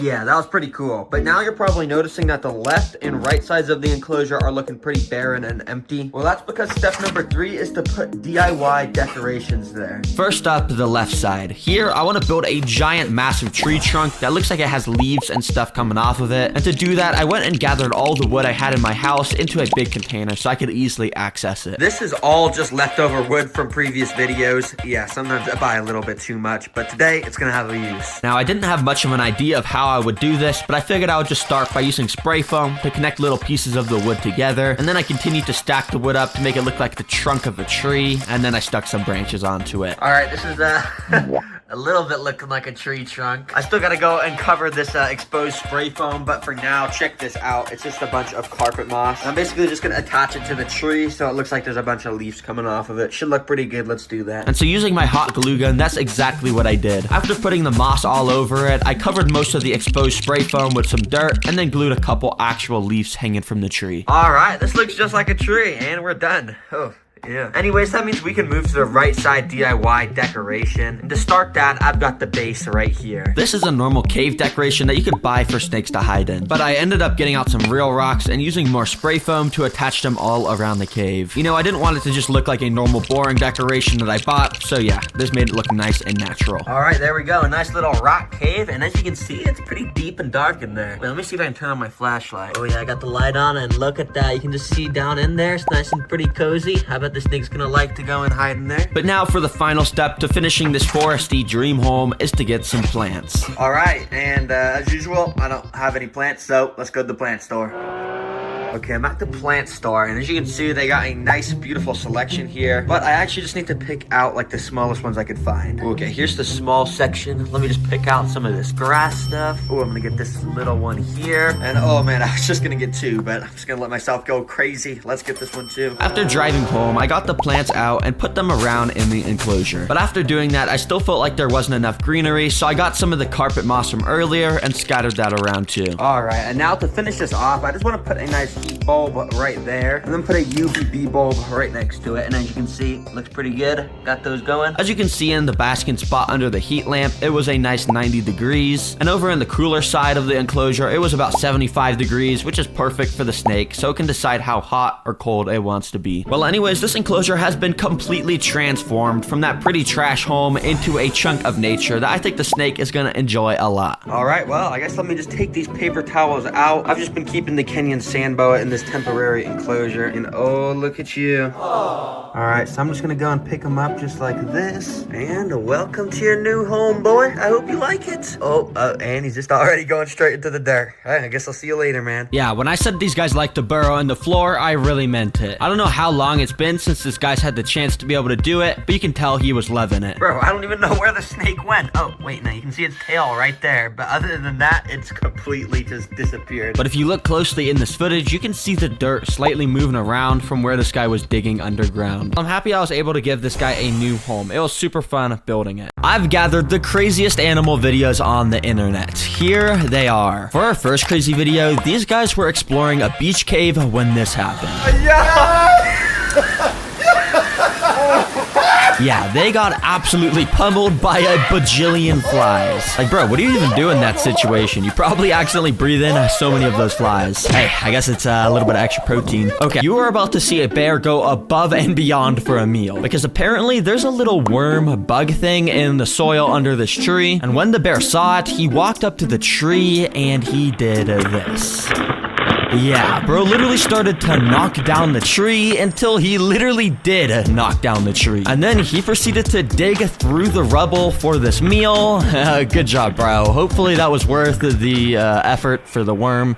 Nice. Okay, someone has to explain this video in the comments to me because it makes no sense. Obviously, you can see a bird in front of an iPad, but then this bird starts to use the iPad like a human can. And it starts swiping through the pictures, not randomly or anything. Like, actually, this bird knows what it's doing on the iPad. And eventually, he gets to a picture of a sandwich and literally zooms in on it. And he starts doing a happy dance because apparently he loves sandwiches. What? I genuinely think this bird might be smarter than me. I'm not even gonna lie. Okay, I know the quality on this video is so trash, but it's literally because it's just so insane. Because if you look closely, this is a bee and this is a nail. And this bee is pulling the nail out of the wall. Yeah, and that's like the whole video. Like, is that not insane how a bee is pulling a nail out of the wall? This is either the strongest bee ever, or this is the weakest nail ever. Anyways, yeah, he pulled it out so you could go inside the hole. It's actually very smart. Okay, I feel like something could go terribly wrong in this video, because if you can't already tell, this is a real bear just sitting casually on a motorcycle with some humans. Yeah, but the craziest thing is, this bear starts to blow a horn. Nah, they trained this bear to be the car horn. Yeah, but I'm not sure why everyone here is just acting so casually. I mean, I guess this is Russia. I don't know if this is just a normal everyday thing there, but yeah, pretty crazy. Okay, so this may just look like a fun home video of people who found a dancing bug. Maybe we should get music to go to a But oh, this is not a friendly bug. It's a toe biter, and trust me, I've made a video on getting these guys as a pet, and I know they are not friendly. So that's why I wasn't surprised when this happened. Okay, bro, I just thought that scream was too funny to not show. Let's see that one more time. This might be the most evil pet owner ever, because look at this. Rocks, paper, scissors. He taught his bird to say rock, paper, scissors, shoot, and then he put him in front of a mirror to infinitely play rock, paper, scissors with himself. So yeah, this bird is in a never-ending game of rock, paper, scissors. Is anyone gonna tell him he's playing against himself? Okay, I'm not sure what's up with bears acting like humans in this video, because this security camera caught a bear that walked up to this family's car, and for some reason it got up on its hind legs like a human, and using its arms, it just opened the car door casually and started rummaging through the car. I have no clue how it just knew to open the door like that, but yeah, apparently it just ate all the food inside and then just walked away. Animals are getting too smart. Now I found some pretty cool videos of shark cage encounters like this one, where the shark very angrily slams into the cage with its mouth open. To be honest, I don't know why people willingly go inside these cages. It looks pretty scary. But if you didn't know, the clips just get crazier and crazier as the video goes on. So obviously in this next clip, the shark that attacked the cage was even more aggressive. The shark grabbed onto the cage sideways and literally would not let go. Everyone was screaming inside, but don't worry, I think they're all safe because they were also laughing. Yeah, like I said, I don't think I would go inside of one of these cages willingly. Okay, take a listen to what this guy has to say real quick. We've got our friendly neighborhood spider who's chilling over here, and the cockroach. Yeah, I thought this video was so crazy because it shows why Australians actually love keeping these giant spiders in their house. Because in it, he catches a cockroach from the shower to demonstrate how good these spiders are at hunting. Yep, within like half a second, the spider pounced onto the cockroach and started to devour it. So basically, having these things in your house is like a built-in pest control. As long as you're fine with seeing giant spiders every now and then, which I definitely would not be okay with. Now you might be wondering, why on earth is a snake slithering on a power line? Well, apparently this snake saw some birds up on this power line, so somehow he got up onto here and is now absolutely risking his life to get a meal. I mean, I know some snakes are good climbers, but this has got to be extra risky considering there's no extra tree branches for him to grab onto if he falls. And yeah, I'm not sure what the snake was expecting, because birds do actually have wings. Every time the snake got close, the birds kind of just flew away. Yeah, well, good luck getting down, bro, because I have no clue how you even got up here. Okay, and earlier I showed shark encounters from inside cages, but now we got shark encounters outside a cage, and this is where things could go seriously wrong. But thankfully, these were trained professionals under the water, so when the sharks started to show signs of aggression, they knew exactly what to do. You see, the sharks kept advancing towards the divers, and they had to actually keep pushing them away with their hands. And eventually, this shark went up to this diver and actually started to take bites at him. The diver quickly tried to use all of his strength to push back the shark, and thankfully after a bit, the shark actually did back off. Dang, that was a close call, but thankfully the diver stayed calm and did everything. I'll just let this guy explain this next clip. Hey, y'all want to see the coolest bottle opener in the world? Yeah, so basically this dude is holding a mouse in one hand and a glass bottle in the other. He then goes and puts the mouse on top of the bottle, holds the bottle up, and nature does its thing. Break time! Like, what the heck is going on? This is genuinely pure chaos. Whistles, screaming, car horns, and a billion bugs. Nah, bro, never put me in this situation. Okay, this video basically shows an orangutan from a zoo interacting with a dog. And you won't believe how locked in this dog gets at the orangutan. Because for some reason, the orangutan starts to try and annoy the dog by banging on the glass, which gets the dog so mad. Yeah, this dude looks like he wants blood. And the best part is when the orangutan starts to put a stick through the hole in the glass to tease the dog, but the dog doesn't even budge at this point because he's had enough of this monkey's rage bait. What an interesting interaction. I would be so mad because you can see he puts his GoPro camera up to this octopus to try and get some cool footage. But if we switch to the GoPro's view, we can see things quickly started to go wrong because the octopus started to climb out of its hole and actually put one of his tentacles onto the camera. But he didn't stop there because he then completely climbed onto the GoPro so the diver couldn't record anything anymore. Dang, I guess this octopus was camera shy. But thankfully the diver had a backup camera so we could see the struggle he went through to get this octopus off. Yeah, it took about like 2 minutes, but eventually he was successful and the octopus swam back off to the sea floor. And it's cool because you can see the octopus change its color as it swam away to camouflage. This video just shows another casual day in Australia. So the owners had come in to have their morning shower and found the snake curled up. So yeah, I guess living in Australia means you're okay sharing your house with insane animals like massive snakes. But I kind of feel like the snake was just trying to get clean and take a shower. Like, bro, why are you removing him from the shower? And then even worse, they kidnapped him into this big dark bag. Wow.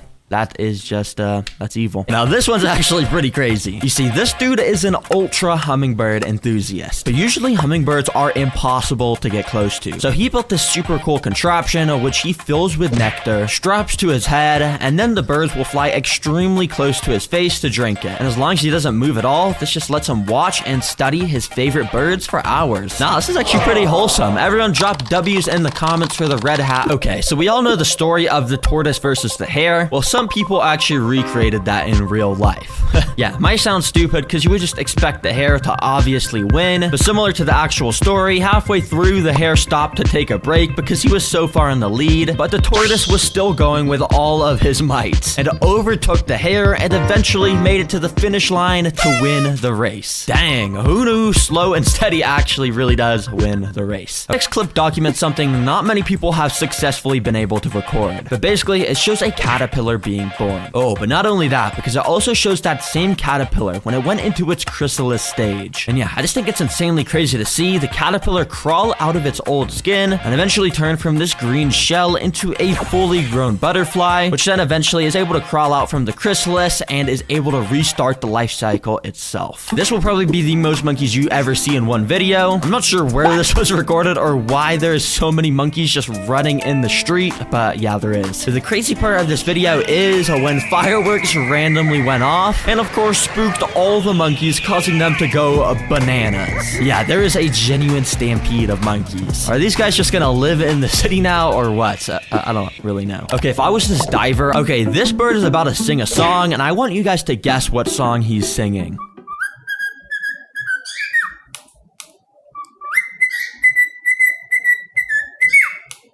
Yeah, he's singing the If You're Happy and You Know It song. And the craziest part is when he taps the beak on the table at the part where you're supposed to clap your hands.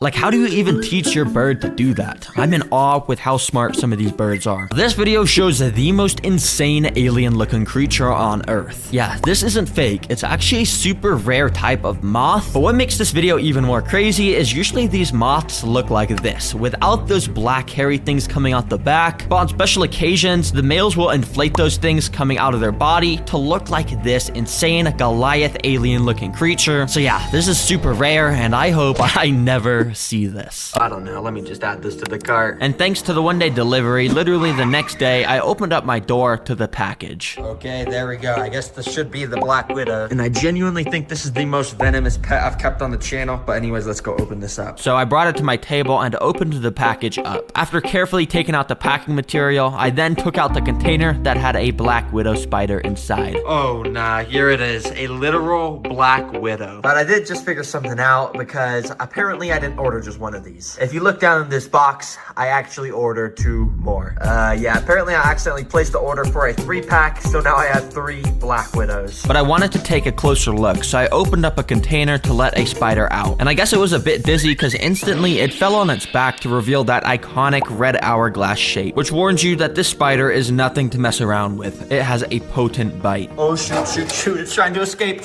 Put it in the container, okay. Whew. I gotta be more careful with these things, man. But these 3 spiders aren't gonna spin webs in these tiny containers. They were gonna need a proper enclosure, which I needed to build by first covering a bunch of spray foam with dirt and wood chip stuff to make the background. But in the middle, I put in this rock background and spray foamed normal rocks to it. You see, I'm gonna separate the enclosure into a forest, a cave, and a home interior to see where Black Widows like to make webs and hunt the most. For the home interior part, I got a piece of styrofoam and painted a brick pattern onto it to, you know, make it look like a brick wall like a lot of homes have, and so I spray foamed that in and the background was now complete.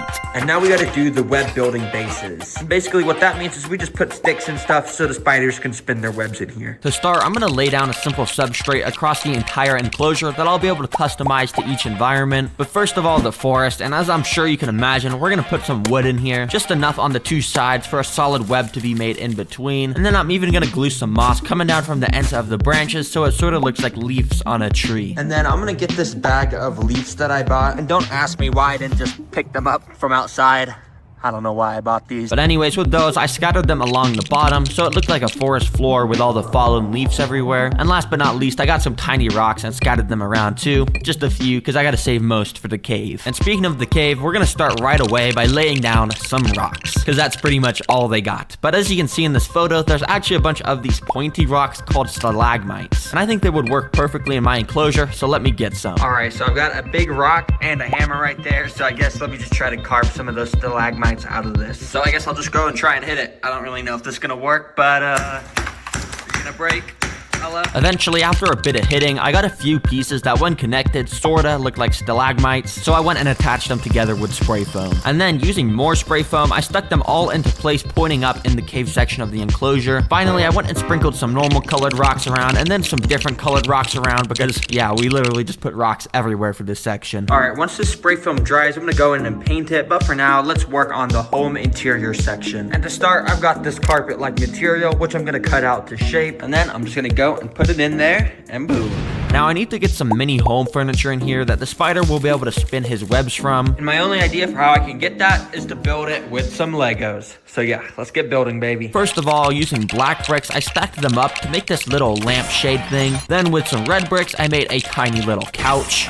Now a chair made of brown bricks. Finally, I just took the rest of my bricks to make a randomly color assorted red and white shelf. Yeah, I'm a master builder, as you can tell. Anyways, I went and put each of those inside and even got some little dollhouse furniture to fill in the dead space, and boom, shakalaka. That's what I call a home house interior. I know a lot of black widows love to live inside houses, so one of them should definitely like this place. But the next step on the list is to get some plants. Put the 2 land plants in the forest section, which as you can see, I ended up getting a beautiful red plant to match the red on black widows. Then I took apart the plant from Home Depot and glued the vines coming down from the top of the cave section. Finally, I glued some more moss all along the forest section because I felt like it wasn't green enough. And then I added a bit of this dead type of fern moss along parts of the cave because I felt like it matched pretty well. Oh, and I almost forgot the most important part, the stupid AI generated pictures for the house interior. So I cut them out and glued them along sides of the brick wall. There were many great works of art, like a black widow flying in the sky with wings, a black widow dancing in a disco room, and a black widow eating a male after mating, which yes, they actually do that in the wild. Now you see in the wild, black widows are actually cannibals towards other female black widows, which means my 3 black widows cannot be able to access each other, or, you know,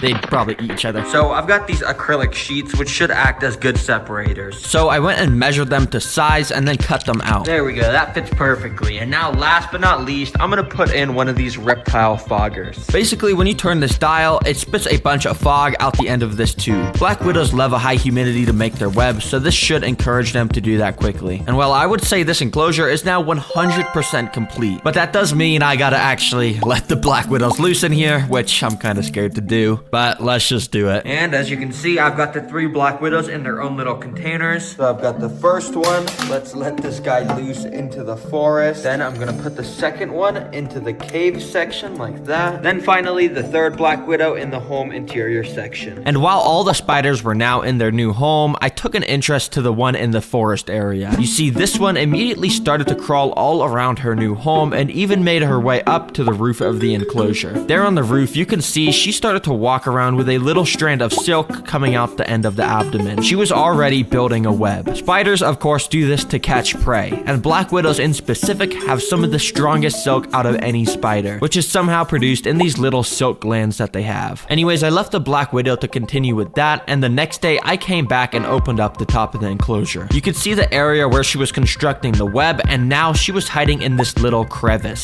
So much for building this enclosure. I built all this forest area just for the spider to make her web right in this little area. Well, at least she has something, because that means now I can try and feed her a bunch of different types of food. I put in some crickets to see if it would eat. And literally right away, one of the crickets jumped towards the spider and jolted him awake, which I guess was a good sign because the spider was now finally moving. But when I tried to bring the cricket back, it scared the spider and it ran away into the cave. I almost lost track of the spider until I came across her again on top of the enclosure where she had somehow escaped to. I tried to feed her a cricket once again, but she just was not not having it, so I scooped her back into the plastic container. Well, it looks like this Black Widow is also not eating, which usually would mean I would go test the third and final food source, which was gonna be just crickets, but a bit bigger. But I kind of have bad news because I don't really have a spider to feed these to. Yes, you heard that right. Since putting the third spider into the house interior section 2 days ago, I haven't seen it at all. It literally escaped my enclosure. And now, not only did I have one missing, but I also had 2 more that weren't eating. Now, I wanted to start small, and as you can see, these mealworms I bought are absolutely minuscule. They're barely the size of the tip of my finger, but hopefully the spider will still like them. Using some tweezers, I dropped a mealworm straight into the spider's web, and immediately it started to squirm around to try and escape. But spider webs are specifically designed to keep little insects like this stuck in them. All the wiggling around made the Black Widow come awake, and soon it even crawled out, only to walk right by the mealworm and run away. In fact, this Black Widow tried to make a grand escape and even webbed down the side of my table onto the floor. Oh, no. Do not go under the table. Do not go under the table. Anyways, I ended up scooping it into a container where I then dropped another mealworm in front of him, and once again, he didn't want to eat it. Okay, based off the decorations. Oh my gosh. Is it a Black Widow? Yeah, it's a Black Widow. No, it's not. Yeah, you see those paintings on the wall? Yeah, I do. A Black Widow? Isn't that cool? No. Why? Okay, I got him onto this little tray for you, and basically, you can see it right there. What do you No, think? no. Say hi. No. I wouldn't keep that as a pet. Why? It's cute. Well, I did say I have a job for you, so can you hold the camera? Oh my gosh, you are not gonna put this on you. Here, hold the camera. All right, as you see, we got the Black Widow in a nice little clear container, and I'm just gonna start by literally putting it on my sleeve like this until it crawls out. You see, the plan is to have it crawl onto my sleeve, and then from there, it'll crawl onto my hand. So I basically just waited until it started to crawl out. I have to be super calm right now. But as you could have guessed, of course things went wrong, because as you can see, it just started to grasp onto the edge of the container and not let go at all. I was probably making it pretty mad, so I quickly transferred it to a piece of cardboard. Okay, so I decided to just put him onto a piece of cardboard, and I'll let him crawl out here. And after gathering together a bunch of courage, I just moved the cardboard in front of my hand to let it happen. Okay, I'm gonna do it in 3, 2, 1. Lord Father, Jesus, please. Oh God, Lord Father, please. Okay, it's time to go off. It's time to go off, Lord Father. Oh, Oh, that was so nerve-wracking. Oh my gosh, how did you feel doing that? the heart was going 500 beats a second. Terrariums are an awesome way to bring a chunk of an ecosystem into your room, but they can get extremely expensive. That's why today I'm gonna build the best $10 terrarium and the best $1,000 terrarium to figure out if you actually need to go into debt to create one. And to start off, and oh yeah, these are more in my budget. Okay, this one might work well. 3 sort of new jars. They're apparently in excellent condition, but one has a giant crack in it. I don't know if that's excellent. Yeah, I mean, I could probably make like leaf scott of this and stuff. I don't know. Let me just go buy it. Okay, so I met up with the guy and gave him the $5 bill, you know. And of course, now I got the jars. Oh, that did not sound good. And because I had multiple jars, I got the idea to build a different biome in each one. Like, what if in this one I built a forest, this one I built a desert, and then in this one I built a lake? I mean, if I built a lake, it'd be more of an aquarium than a terrarium, but whatever. So that's what I planned on doing. And then at the end, I'd be able to compare the $10 biomes with the $1,000 ecosystem to see which was better. Okay, so I'm gonna create this first jar into a forest, and to do that I'm gonna need some basic materials like dirt, wood, rocks, and plants. The problem is though that we only have $5 to turn all of these jars into terrariums, and literally just a bag of dirt is over $10. Ooh, that's not good. But thankfully for me, dirt is actually free if we just, you know, walk outside. Oh yeah, look at this quality dirt right here. Let me just, you know, dig this up. All right, the dirt has been acquired. But before putting it in, I have to make a drainage layer in this jar first, because that's just what terrariums need. But thankfully, that can be done easily again by just walking outside and picking up some rocks. All right, I put the rocks in, but now typically you'd use some sort of material like this window screen to separate the drainage layer from the substrate. But of course, window screen is definitely not in our budget, so we're gonna have to think of another alternative. So I did some searching around outside, hoping I could find something. Okay, I guess there's some plastic here. Wait, this could actually work. Has some like Chinese on it. I don't know what this says, but okay, wait, let me see if I can use this. And as the saying goes, one man's trash is another man's terrarium substrate separator. I poked some holes in the plastic to allow water to pass through, and that let me put the dirt on top. And there we go, the base of the forest terrarium is finished. But obviously this is not a forest, it's just dirt. So in order to make it a forest, I needed to add in some decorations, which just meant I had to go outside again and pick up more stuff. Yeah, that's kind of what this entire forest build is. As you can see, we got all sorts of supplies, which is gonna allow me to customize my terrarium to my artistic liking. And wait, look at this plant here. The roots on this one looks like it's growing some sort of vegetable or something. Wait, is this like a radish or a green onion? Wait, does it taste like one? Oh. Oh, it does not taste like one. Anyways, I put the decorations in the build. All right, now time for the grand reveal of this forest. Let's move this down and oh yeah, look at this. Okay, maybe it's not that cool, but at least it looks pretty good for being basically free. Now, there's just one more thing to do to finish this little forest, and that's to add some life into it. Now, it'd be cool to add like a frog or something in here, but yeah, this is probably not big enough for a frog, so I'm gonna have to settle for something I find outside again. Now, to be honest, I'll just set up like an earthworm or something. Oh wait, I see something right there. Wait, do you see that? Oh. Wait, bro, there's a cricket. Okay, wait, this is even better than a worm. So I picked up the cricket and put him into his new home. All right, and the cricket is in there. Can you see it in there? It's kind of hard to see, but it's right there. Bruh. The forest was now complete, and to finish off the $10 builds, I still needed to make the desert and a lake, which will be a lot more interesting to build, since I won't be able to just find the materials. And as you know, the forest build is already done, so we're moving on to the desert build now. Now for the drainage layer of this, we can do the same thing we did in the forest and just go get some rocks. But now this is where things get tricky, because I can't really just go outside and get sand, because I basically live in the middle of not a desert. You know, there's trees outside and stuff. So that means the only way I can get some sand is if I buy it. I don't know if there's actually gonna be any sand under $5 that I could buy. Let me just search it up anyways, and oh, that's not good. And wait, $2 for sand. Oh my gosh, it's not even lying, $3 for sand. Okay, that is actually so good. I can actually get some sand now. Well, I guess let me go to Betco. I'll be there soon. Thankfully, it was still in stock when I got there, so I bought that, and then I poured it in the jar. Now, similar to the forest terrarium that we built earlier, we're gonna need plants for this desert one. Now, ideally, we get a nice cactus in this thing. I think that'd look pretty cool. The only problem is, as you know, our budget is lacking a little bit. Okay, well, maybe there's a chance I can buy a cactus for super cheap. Cactus near me. And yeah, $1,000, $200 for a cactus.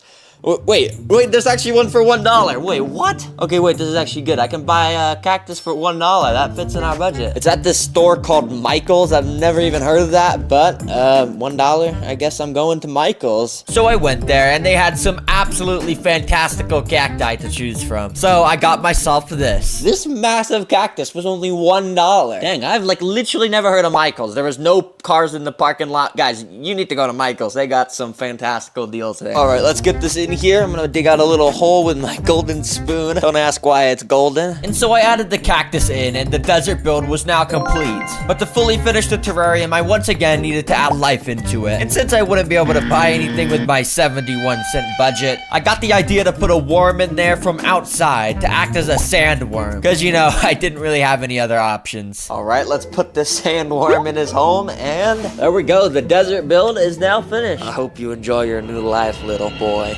Okay, so I was planning on moving straight to building the lake right after this. But you remember how I got this cactus at Michael's? Or, Michelle? I don't remember what it was called, but you know how I got this cactus? The first two terrariums are done. Now we just gotta focus on this last one, which of course is gonna be the lake. Now, I bet some of you have probably been wondering, how on earth am I gonna turn this into a lake? Well, it's pretty simple, actually. Let me show you how we're gonna do it. We're just gonna take this, we're gonna take it out to my car, buckle it in, and drive. Now, you see, I figured the best way to make a lake terrarium is to just go to an actual lake and scoop up the sand and water. That way, I wouldn't have to worry about our lack of money. All right, I've made it. I mean, it's not a lake, it's a river, but no, it's gonna have to do. And this is very embarrassing. I really hope someone doesn't see me trying to pick up this water and put it in my jar. Okay, I have surveyed around me. No one's near me. I have time to get this water, baby. Give me this water. So I collected all the water I needed and also scooped up some of the dirt so I could bring it home. So I added everything in, and the lake ended up looking like this. Yeah, not very appealing. Well, there wasn't much I could do. So anyways, I needed to add life into it. And just recently they had babies. So I'm just gonna yoink this guy and put him into his new home. Do you even see it in there? It's there, I think. Wait, no, I think it's there. I can't even tell where it is. I think it might be dead. The $10 builds were all completely finished, but don't leave yet, as now I'm adding the most coolest, epicest for my $1,000 terrarium just arrived. So I'm gonna start building that first. Okay, this is pretty heavy, but I think I got it. There we go. That is the box, you know? So let me open this up, and I swear, if this thing is not already put together, I'm gonna be very mad, because I do not want to build this from scratch. Oh no, I don't think this is put together. Yeah, it's definitely not. There's just glass panes here. Okay, there goes 2 hours probably. 2 hours later. And along with the tank, I also did buy a bunch of supplies, about $395.87 worth of supplies, which are right here. But to start off the build, we basically got to get rid of all of this stuff, so, because the first step for building this terrarium is to put this little water filter chamber thing that I built into it. For this $1,000 build, I'm going all out, and I'm making an entire chunk of the rainforest with a working river running through it. And this will let me filter the water and allow fish to live in there. So to build this thing, I first sprayed the entire back of the glass with some silicone, which will allow me to put tree branches sticking out on it. To keep the wood in place, I used some spray foam to do some more spraying. And finally, I stuck a bunch of dirt all along the back so it looked more natural. All right, look at this thing. This thing is actually enormous. This is like as tall as me. And don't worry about this being ugly right now, because later on, I'm gonna add a ton of plants here to make this actually look good. But for now, we're gonna focus on the floor area, because right now, I'm gonna make this into a river. To make it, I first glued in a piece of foam to easily separate the land and water areas. Then I got a ton of rocks and wood to create a natural looking underwater environment, because you know, there's usually rocks and wood underwater. All right, there we go. That is done now. So let's finish that underwater area look and add some sand in, because you know, you need sand to make an underwater section. Okay, now that the floor and the water portion's done, let's get to the floor and the land portion. For this, I'm gonna be mostly using these Leica balls. Honestly, these kind of look like cocoa pebbles, but I think I learned my lesson. Now, to complete this floor area, I need to put a layer of substrate on top of it. But before doing that, I used this pump to do some plumbing and create a tube that will allow the river to actually have a working water flow. Then finally, I added the dirt on top to finish the floor area. All right, now there's just 2 more things to finish this build. 1 to add water, and 2 to add plants. And thankfully I can do that first one pretty quickly, just like this. So now I want to test if the water flow actually works, to see if we can actually turn this into a river. All right, so let me plug this thing in, and this better work. I spent like the past 2 hours doing this, and oh, okay, so it's working, but the water flow is very extreme. That's kind of messing up the sand. Okay, this is just making the water very dirty right now. Can you stop doing that? So to fix the issue, I got some tape to try and make the end of the tube more narrow. Oh, nah. Oh, nope, that is not working. Oh, no. Taping it does not work. Oh my god. Now in hindsight, I probably shouldn't have been doing that right next to the power strip, but thankfully my house didn't explode. Anyways, eventually I got the water flow working, and the $1,000 terrarium was starting to come together pretty nicely. Pretty much all the plants we're gonna need for this $1,000 build for a pretty good price. It barely even made a dent in our budget. So I'm gonna go and put these in right now, I guess. And oh shoot. Oh, that is not good. While I was putting all that spray foam on the back, I was supposed to also put these little plant pots there, but I forgot, so this is gonna be a lot harder to put the plants in the bin. But thankfully, I'm a genius, and I used my hot glue gun to glue all the plant pots on the back of the wall. Then I was able to put all the plants in the pots. I even got some aquatic plants to put in the water area to fully round off everything in this $1,000 build. Now, some people may say these very obviously black pots put all around the terrarium is ugly, and well, to those people, I say that you are probably right. This is pretty ugly. But I guess this is the downside of the $1,000 build. It's too complex to make. Well, anyways, to complete this terrarium, I needed to add life into it, which I was gonna do by adding in fish. Super cool life into the $1,000 build. Guppies. Okay, to you, maybe they're not the coolest fish ever, but to me, I mean, they look pretty cool. They got spots and fins and, okay, you know, let's just add them in. So I put some of this API quick start bacteria in, so it would be safe to add the fish whilst the cycling process took place. And immediately, you could tell they absolutely loved their new home. Well, I can't say that they loved it for sure, but I mean, they were swimming around and stuff, so they probably did. I even turned on the river flow to see how they would react. Most of them seemed pretty annoyed, but one of them kept playing around in it and flinging himself around the river. the $1,000 terrarium and $10 terrariums are now all finished. Are the $10 terrariums better, or is the $1,000 terrarium better? And well, the answer is pretty obvious. The $1,000 terrarium is better. But you do gotta remember, this is literally $1,000. Like, literally, you could replace this with a used car, or, okay, maybe not a car, but 2 PS5s, a gaming computer, literally $1,000. If 1,000 ants had to fight a Black Widow, what would actually happen? Would the spider's venom come out on top, or would the sheer number of ants overwhelm her? Well, in this video, I'm gonna test ants against that and tons of other interesting scenarios to see how strong ants really are. Anyways, I brought them to the recording area and opened up the package, and I was kind of surprised by what I found. Nah, are they in here? Oh my gosh, okay, there actually is like 1,000. Okay, at least I didn't get scammed. Since they were in a pill bottle, I couldn't really get a good look at them, so I got a clear container and dumped them all inside. Instantly, you could now see the true scale of what 1,000 ants actually looks like. And at least, I think it's 1,000. I'm not counting all these guys. And after analyzing the species, I realized that these were harvester ants, which are equipped with venomous stingers and massive mandibles, meaning yes. Now, for these 1,000 ants to be able to fight a Black Widow, we first need to get them in a nest. And well, everyone say hello to the Terra jar. These ants are ready for my Black Widow. Now, this is actually my last Black Widow because all the other ones from my other videos have escaped. Yeah, don't tell my mom. But anyways, I went and put the Black Widow in a container so you guys could get a good look at it. And as you can tell, it has that insane, iconic red hourglass abdomen. Wait, sorry. This is my pet robot Black Widow. This is not the real one. Here is the real Black Widow. As you can tell, it's extremely creepy. And under its glossy black abdomen is where the red hourglass is located. These guys have an insane amount of venom, so if it even bites a single ant, it's safe to say it's gonna be a goner. Anyways, here is the tank where the final battle will take place. I went and put a few sticks from my backyard, then I put in the Black Widow. Immediately, she started climbing all over the sticks, and I went and waited a little while she sort of settled in and found a nice spot to rest. Once she did, I went to the ant nest, scooped a good amount of the workers into a tube so we could get this battle started. Let's get these ants in here. Let the games begin!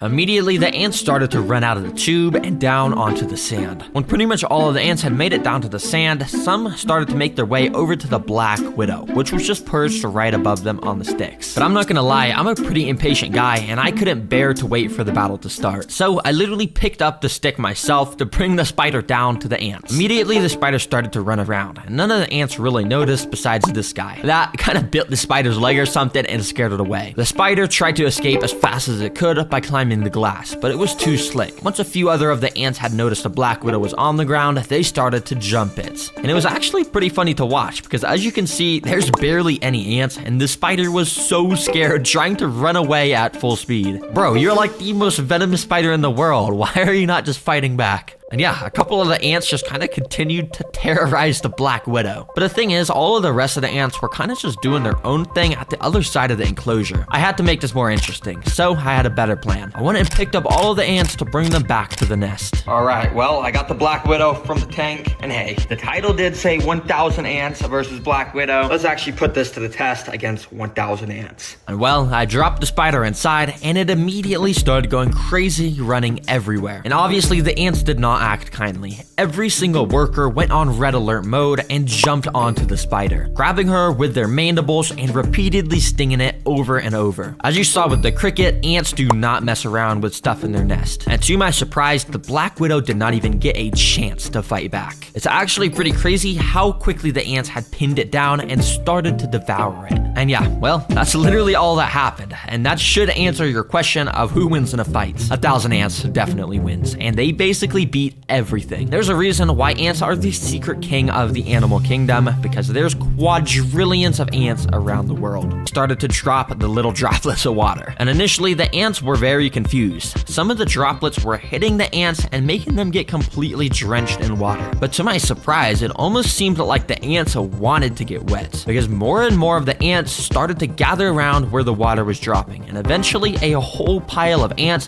was getting completely soaked by it. You see, ants are amazing in in their ability to work as a team. And in the wild, if a real flood occurred, a massive ant colony would literally join together to make a raft out of their bodies. And that way the important stuff like the queen and eggs could stay on the top and stay dry to ensure the future of the colony. And on a mini scale, this is sort of what the ants are doing here. They're joining together to make a shield out of their bodies that will prevent the water from getting into their tunnels where all the eggs are stored. Wow, ants are actually amazing. I was totally expecting these tunnels to just collapse from the water, but it seems like ants have literally evolved to do pretty much anything. I'll remove this water. I don't want to do any more harm. You guys prove to me you're very capable. To bring them to the flytrap minefield, completely decked out with tons of Venus flytrap plants. For the food on this obstacle, we got a gorilla. I'm just kidding. I don't know why it's packaged in this. Basically what it is just a bunch of oats, and I'm just gonna feed these to the ants. Let's put them inside. You see, each Venus flytrap has these tiny little trigger hairs inside of them, and when something touches them, it causes them to close. And if I carefully put the oats in between the hairs without hitting any of them, I can basically just put the food in here, which will make the ants have to carry them out. But it was actually pretty hard to get the oats perfectly inside, so I ended up just spreading the oats everywhere around the tank. All right, let's see how the ants do in here. I have a feeling they're not gonna do too well, but yeah, we'll see. Immediately, the ants had started to swarm out the tube that I put them in, and they were probably really confused of why they were all just transported away from their nest. And for a little while, they kind of just walked around, investigating their new environment. But that was until a couple minutes later, where this first ant walked up to a Venus flytrap plant. He probably had no idea that these plants were basically alive and wanted to eat him whole. Thankfully though, this guy was able to walk out of the plants without triggering any of the traps. However, a few minutes later, this ant walked up to another one of the plants, and well, this time all I'll say is he wasn't as lucky. Surprisingly, he wasn't super attracted to the oats, but it did seem like he may have been attracted to the traps themselves. You see, Venus flytraps create a very thin layer of nectar around the lip of the jaws to lure insects in. And eventually, this ant ended up, well, walking into one, hitting a trigger hair, and just like that, he was now stuck inside of the jaws. As you can see, the ant was just walking around inside trying to escape, and he had no idea what to do. Too bad for this guy. This trap is going to release a type of acid over the next few days to basically just turn him into some nutrients to make the plant even stronger.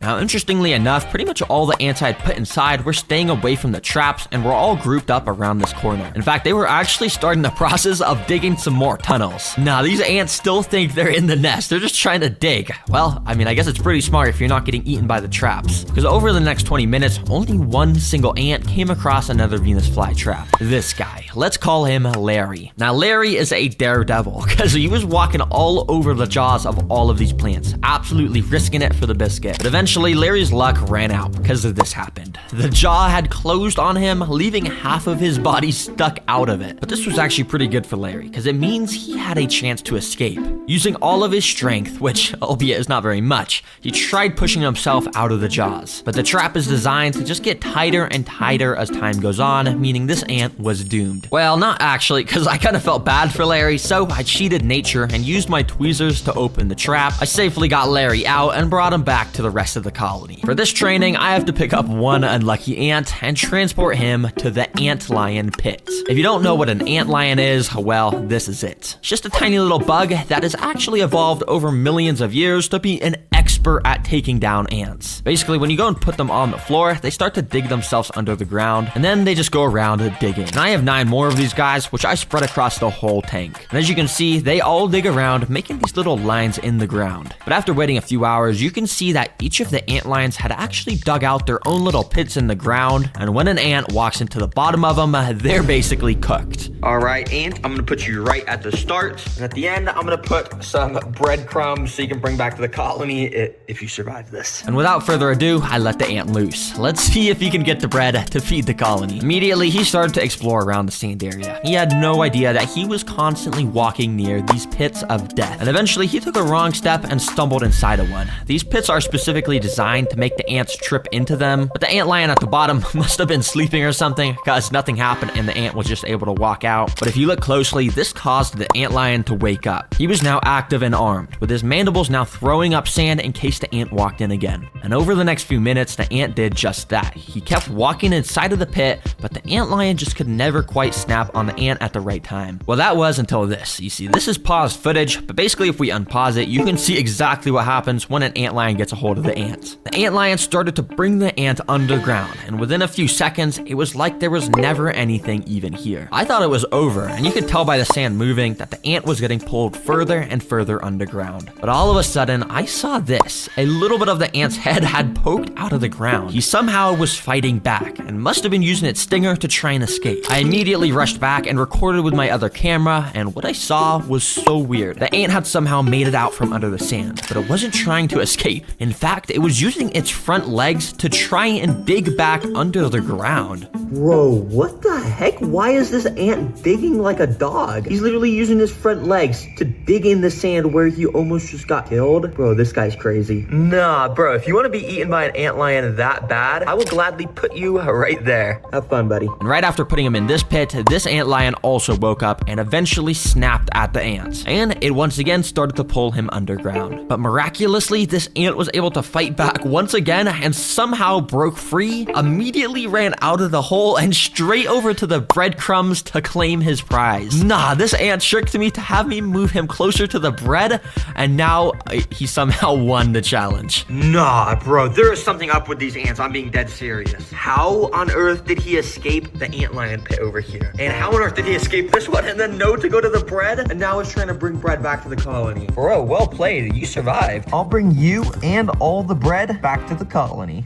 So I brought it all over to the nest, and the entire colony was clearly super excited because they all swarmed the bread and started taking little pieces of it underground. Anyways, I went and waited a few hours and came back to find the nest even bigger. Yup.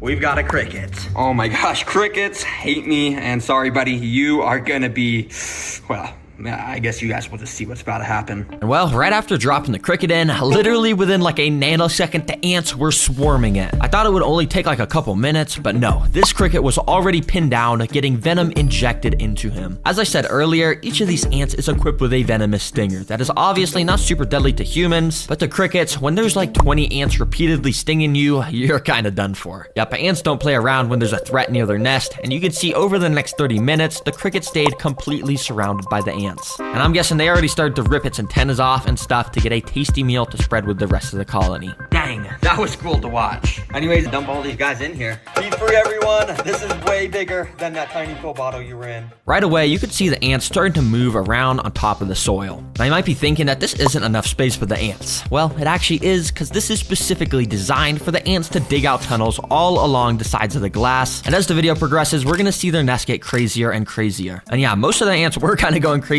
trying to climb up the glass, but after leaving them alone for only a few hours, you could see they were already starting to construct their tunnel system. Each of the worker ants would pick up singular grains of sand from the tunnels, walk up to the surface, drop the sand, and go back down to repeat the process. And when you have 1,000 ants, you can see they dig out a pretty good amount in only just an hour of this time-lapse footage. Oh yeah, it's sick to see the ants already starting to build their nest, and it should be fully dug out by the end of the video. Anyways,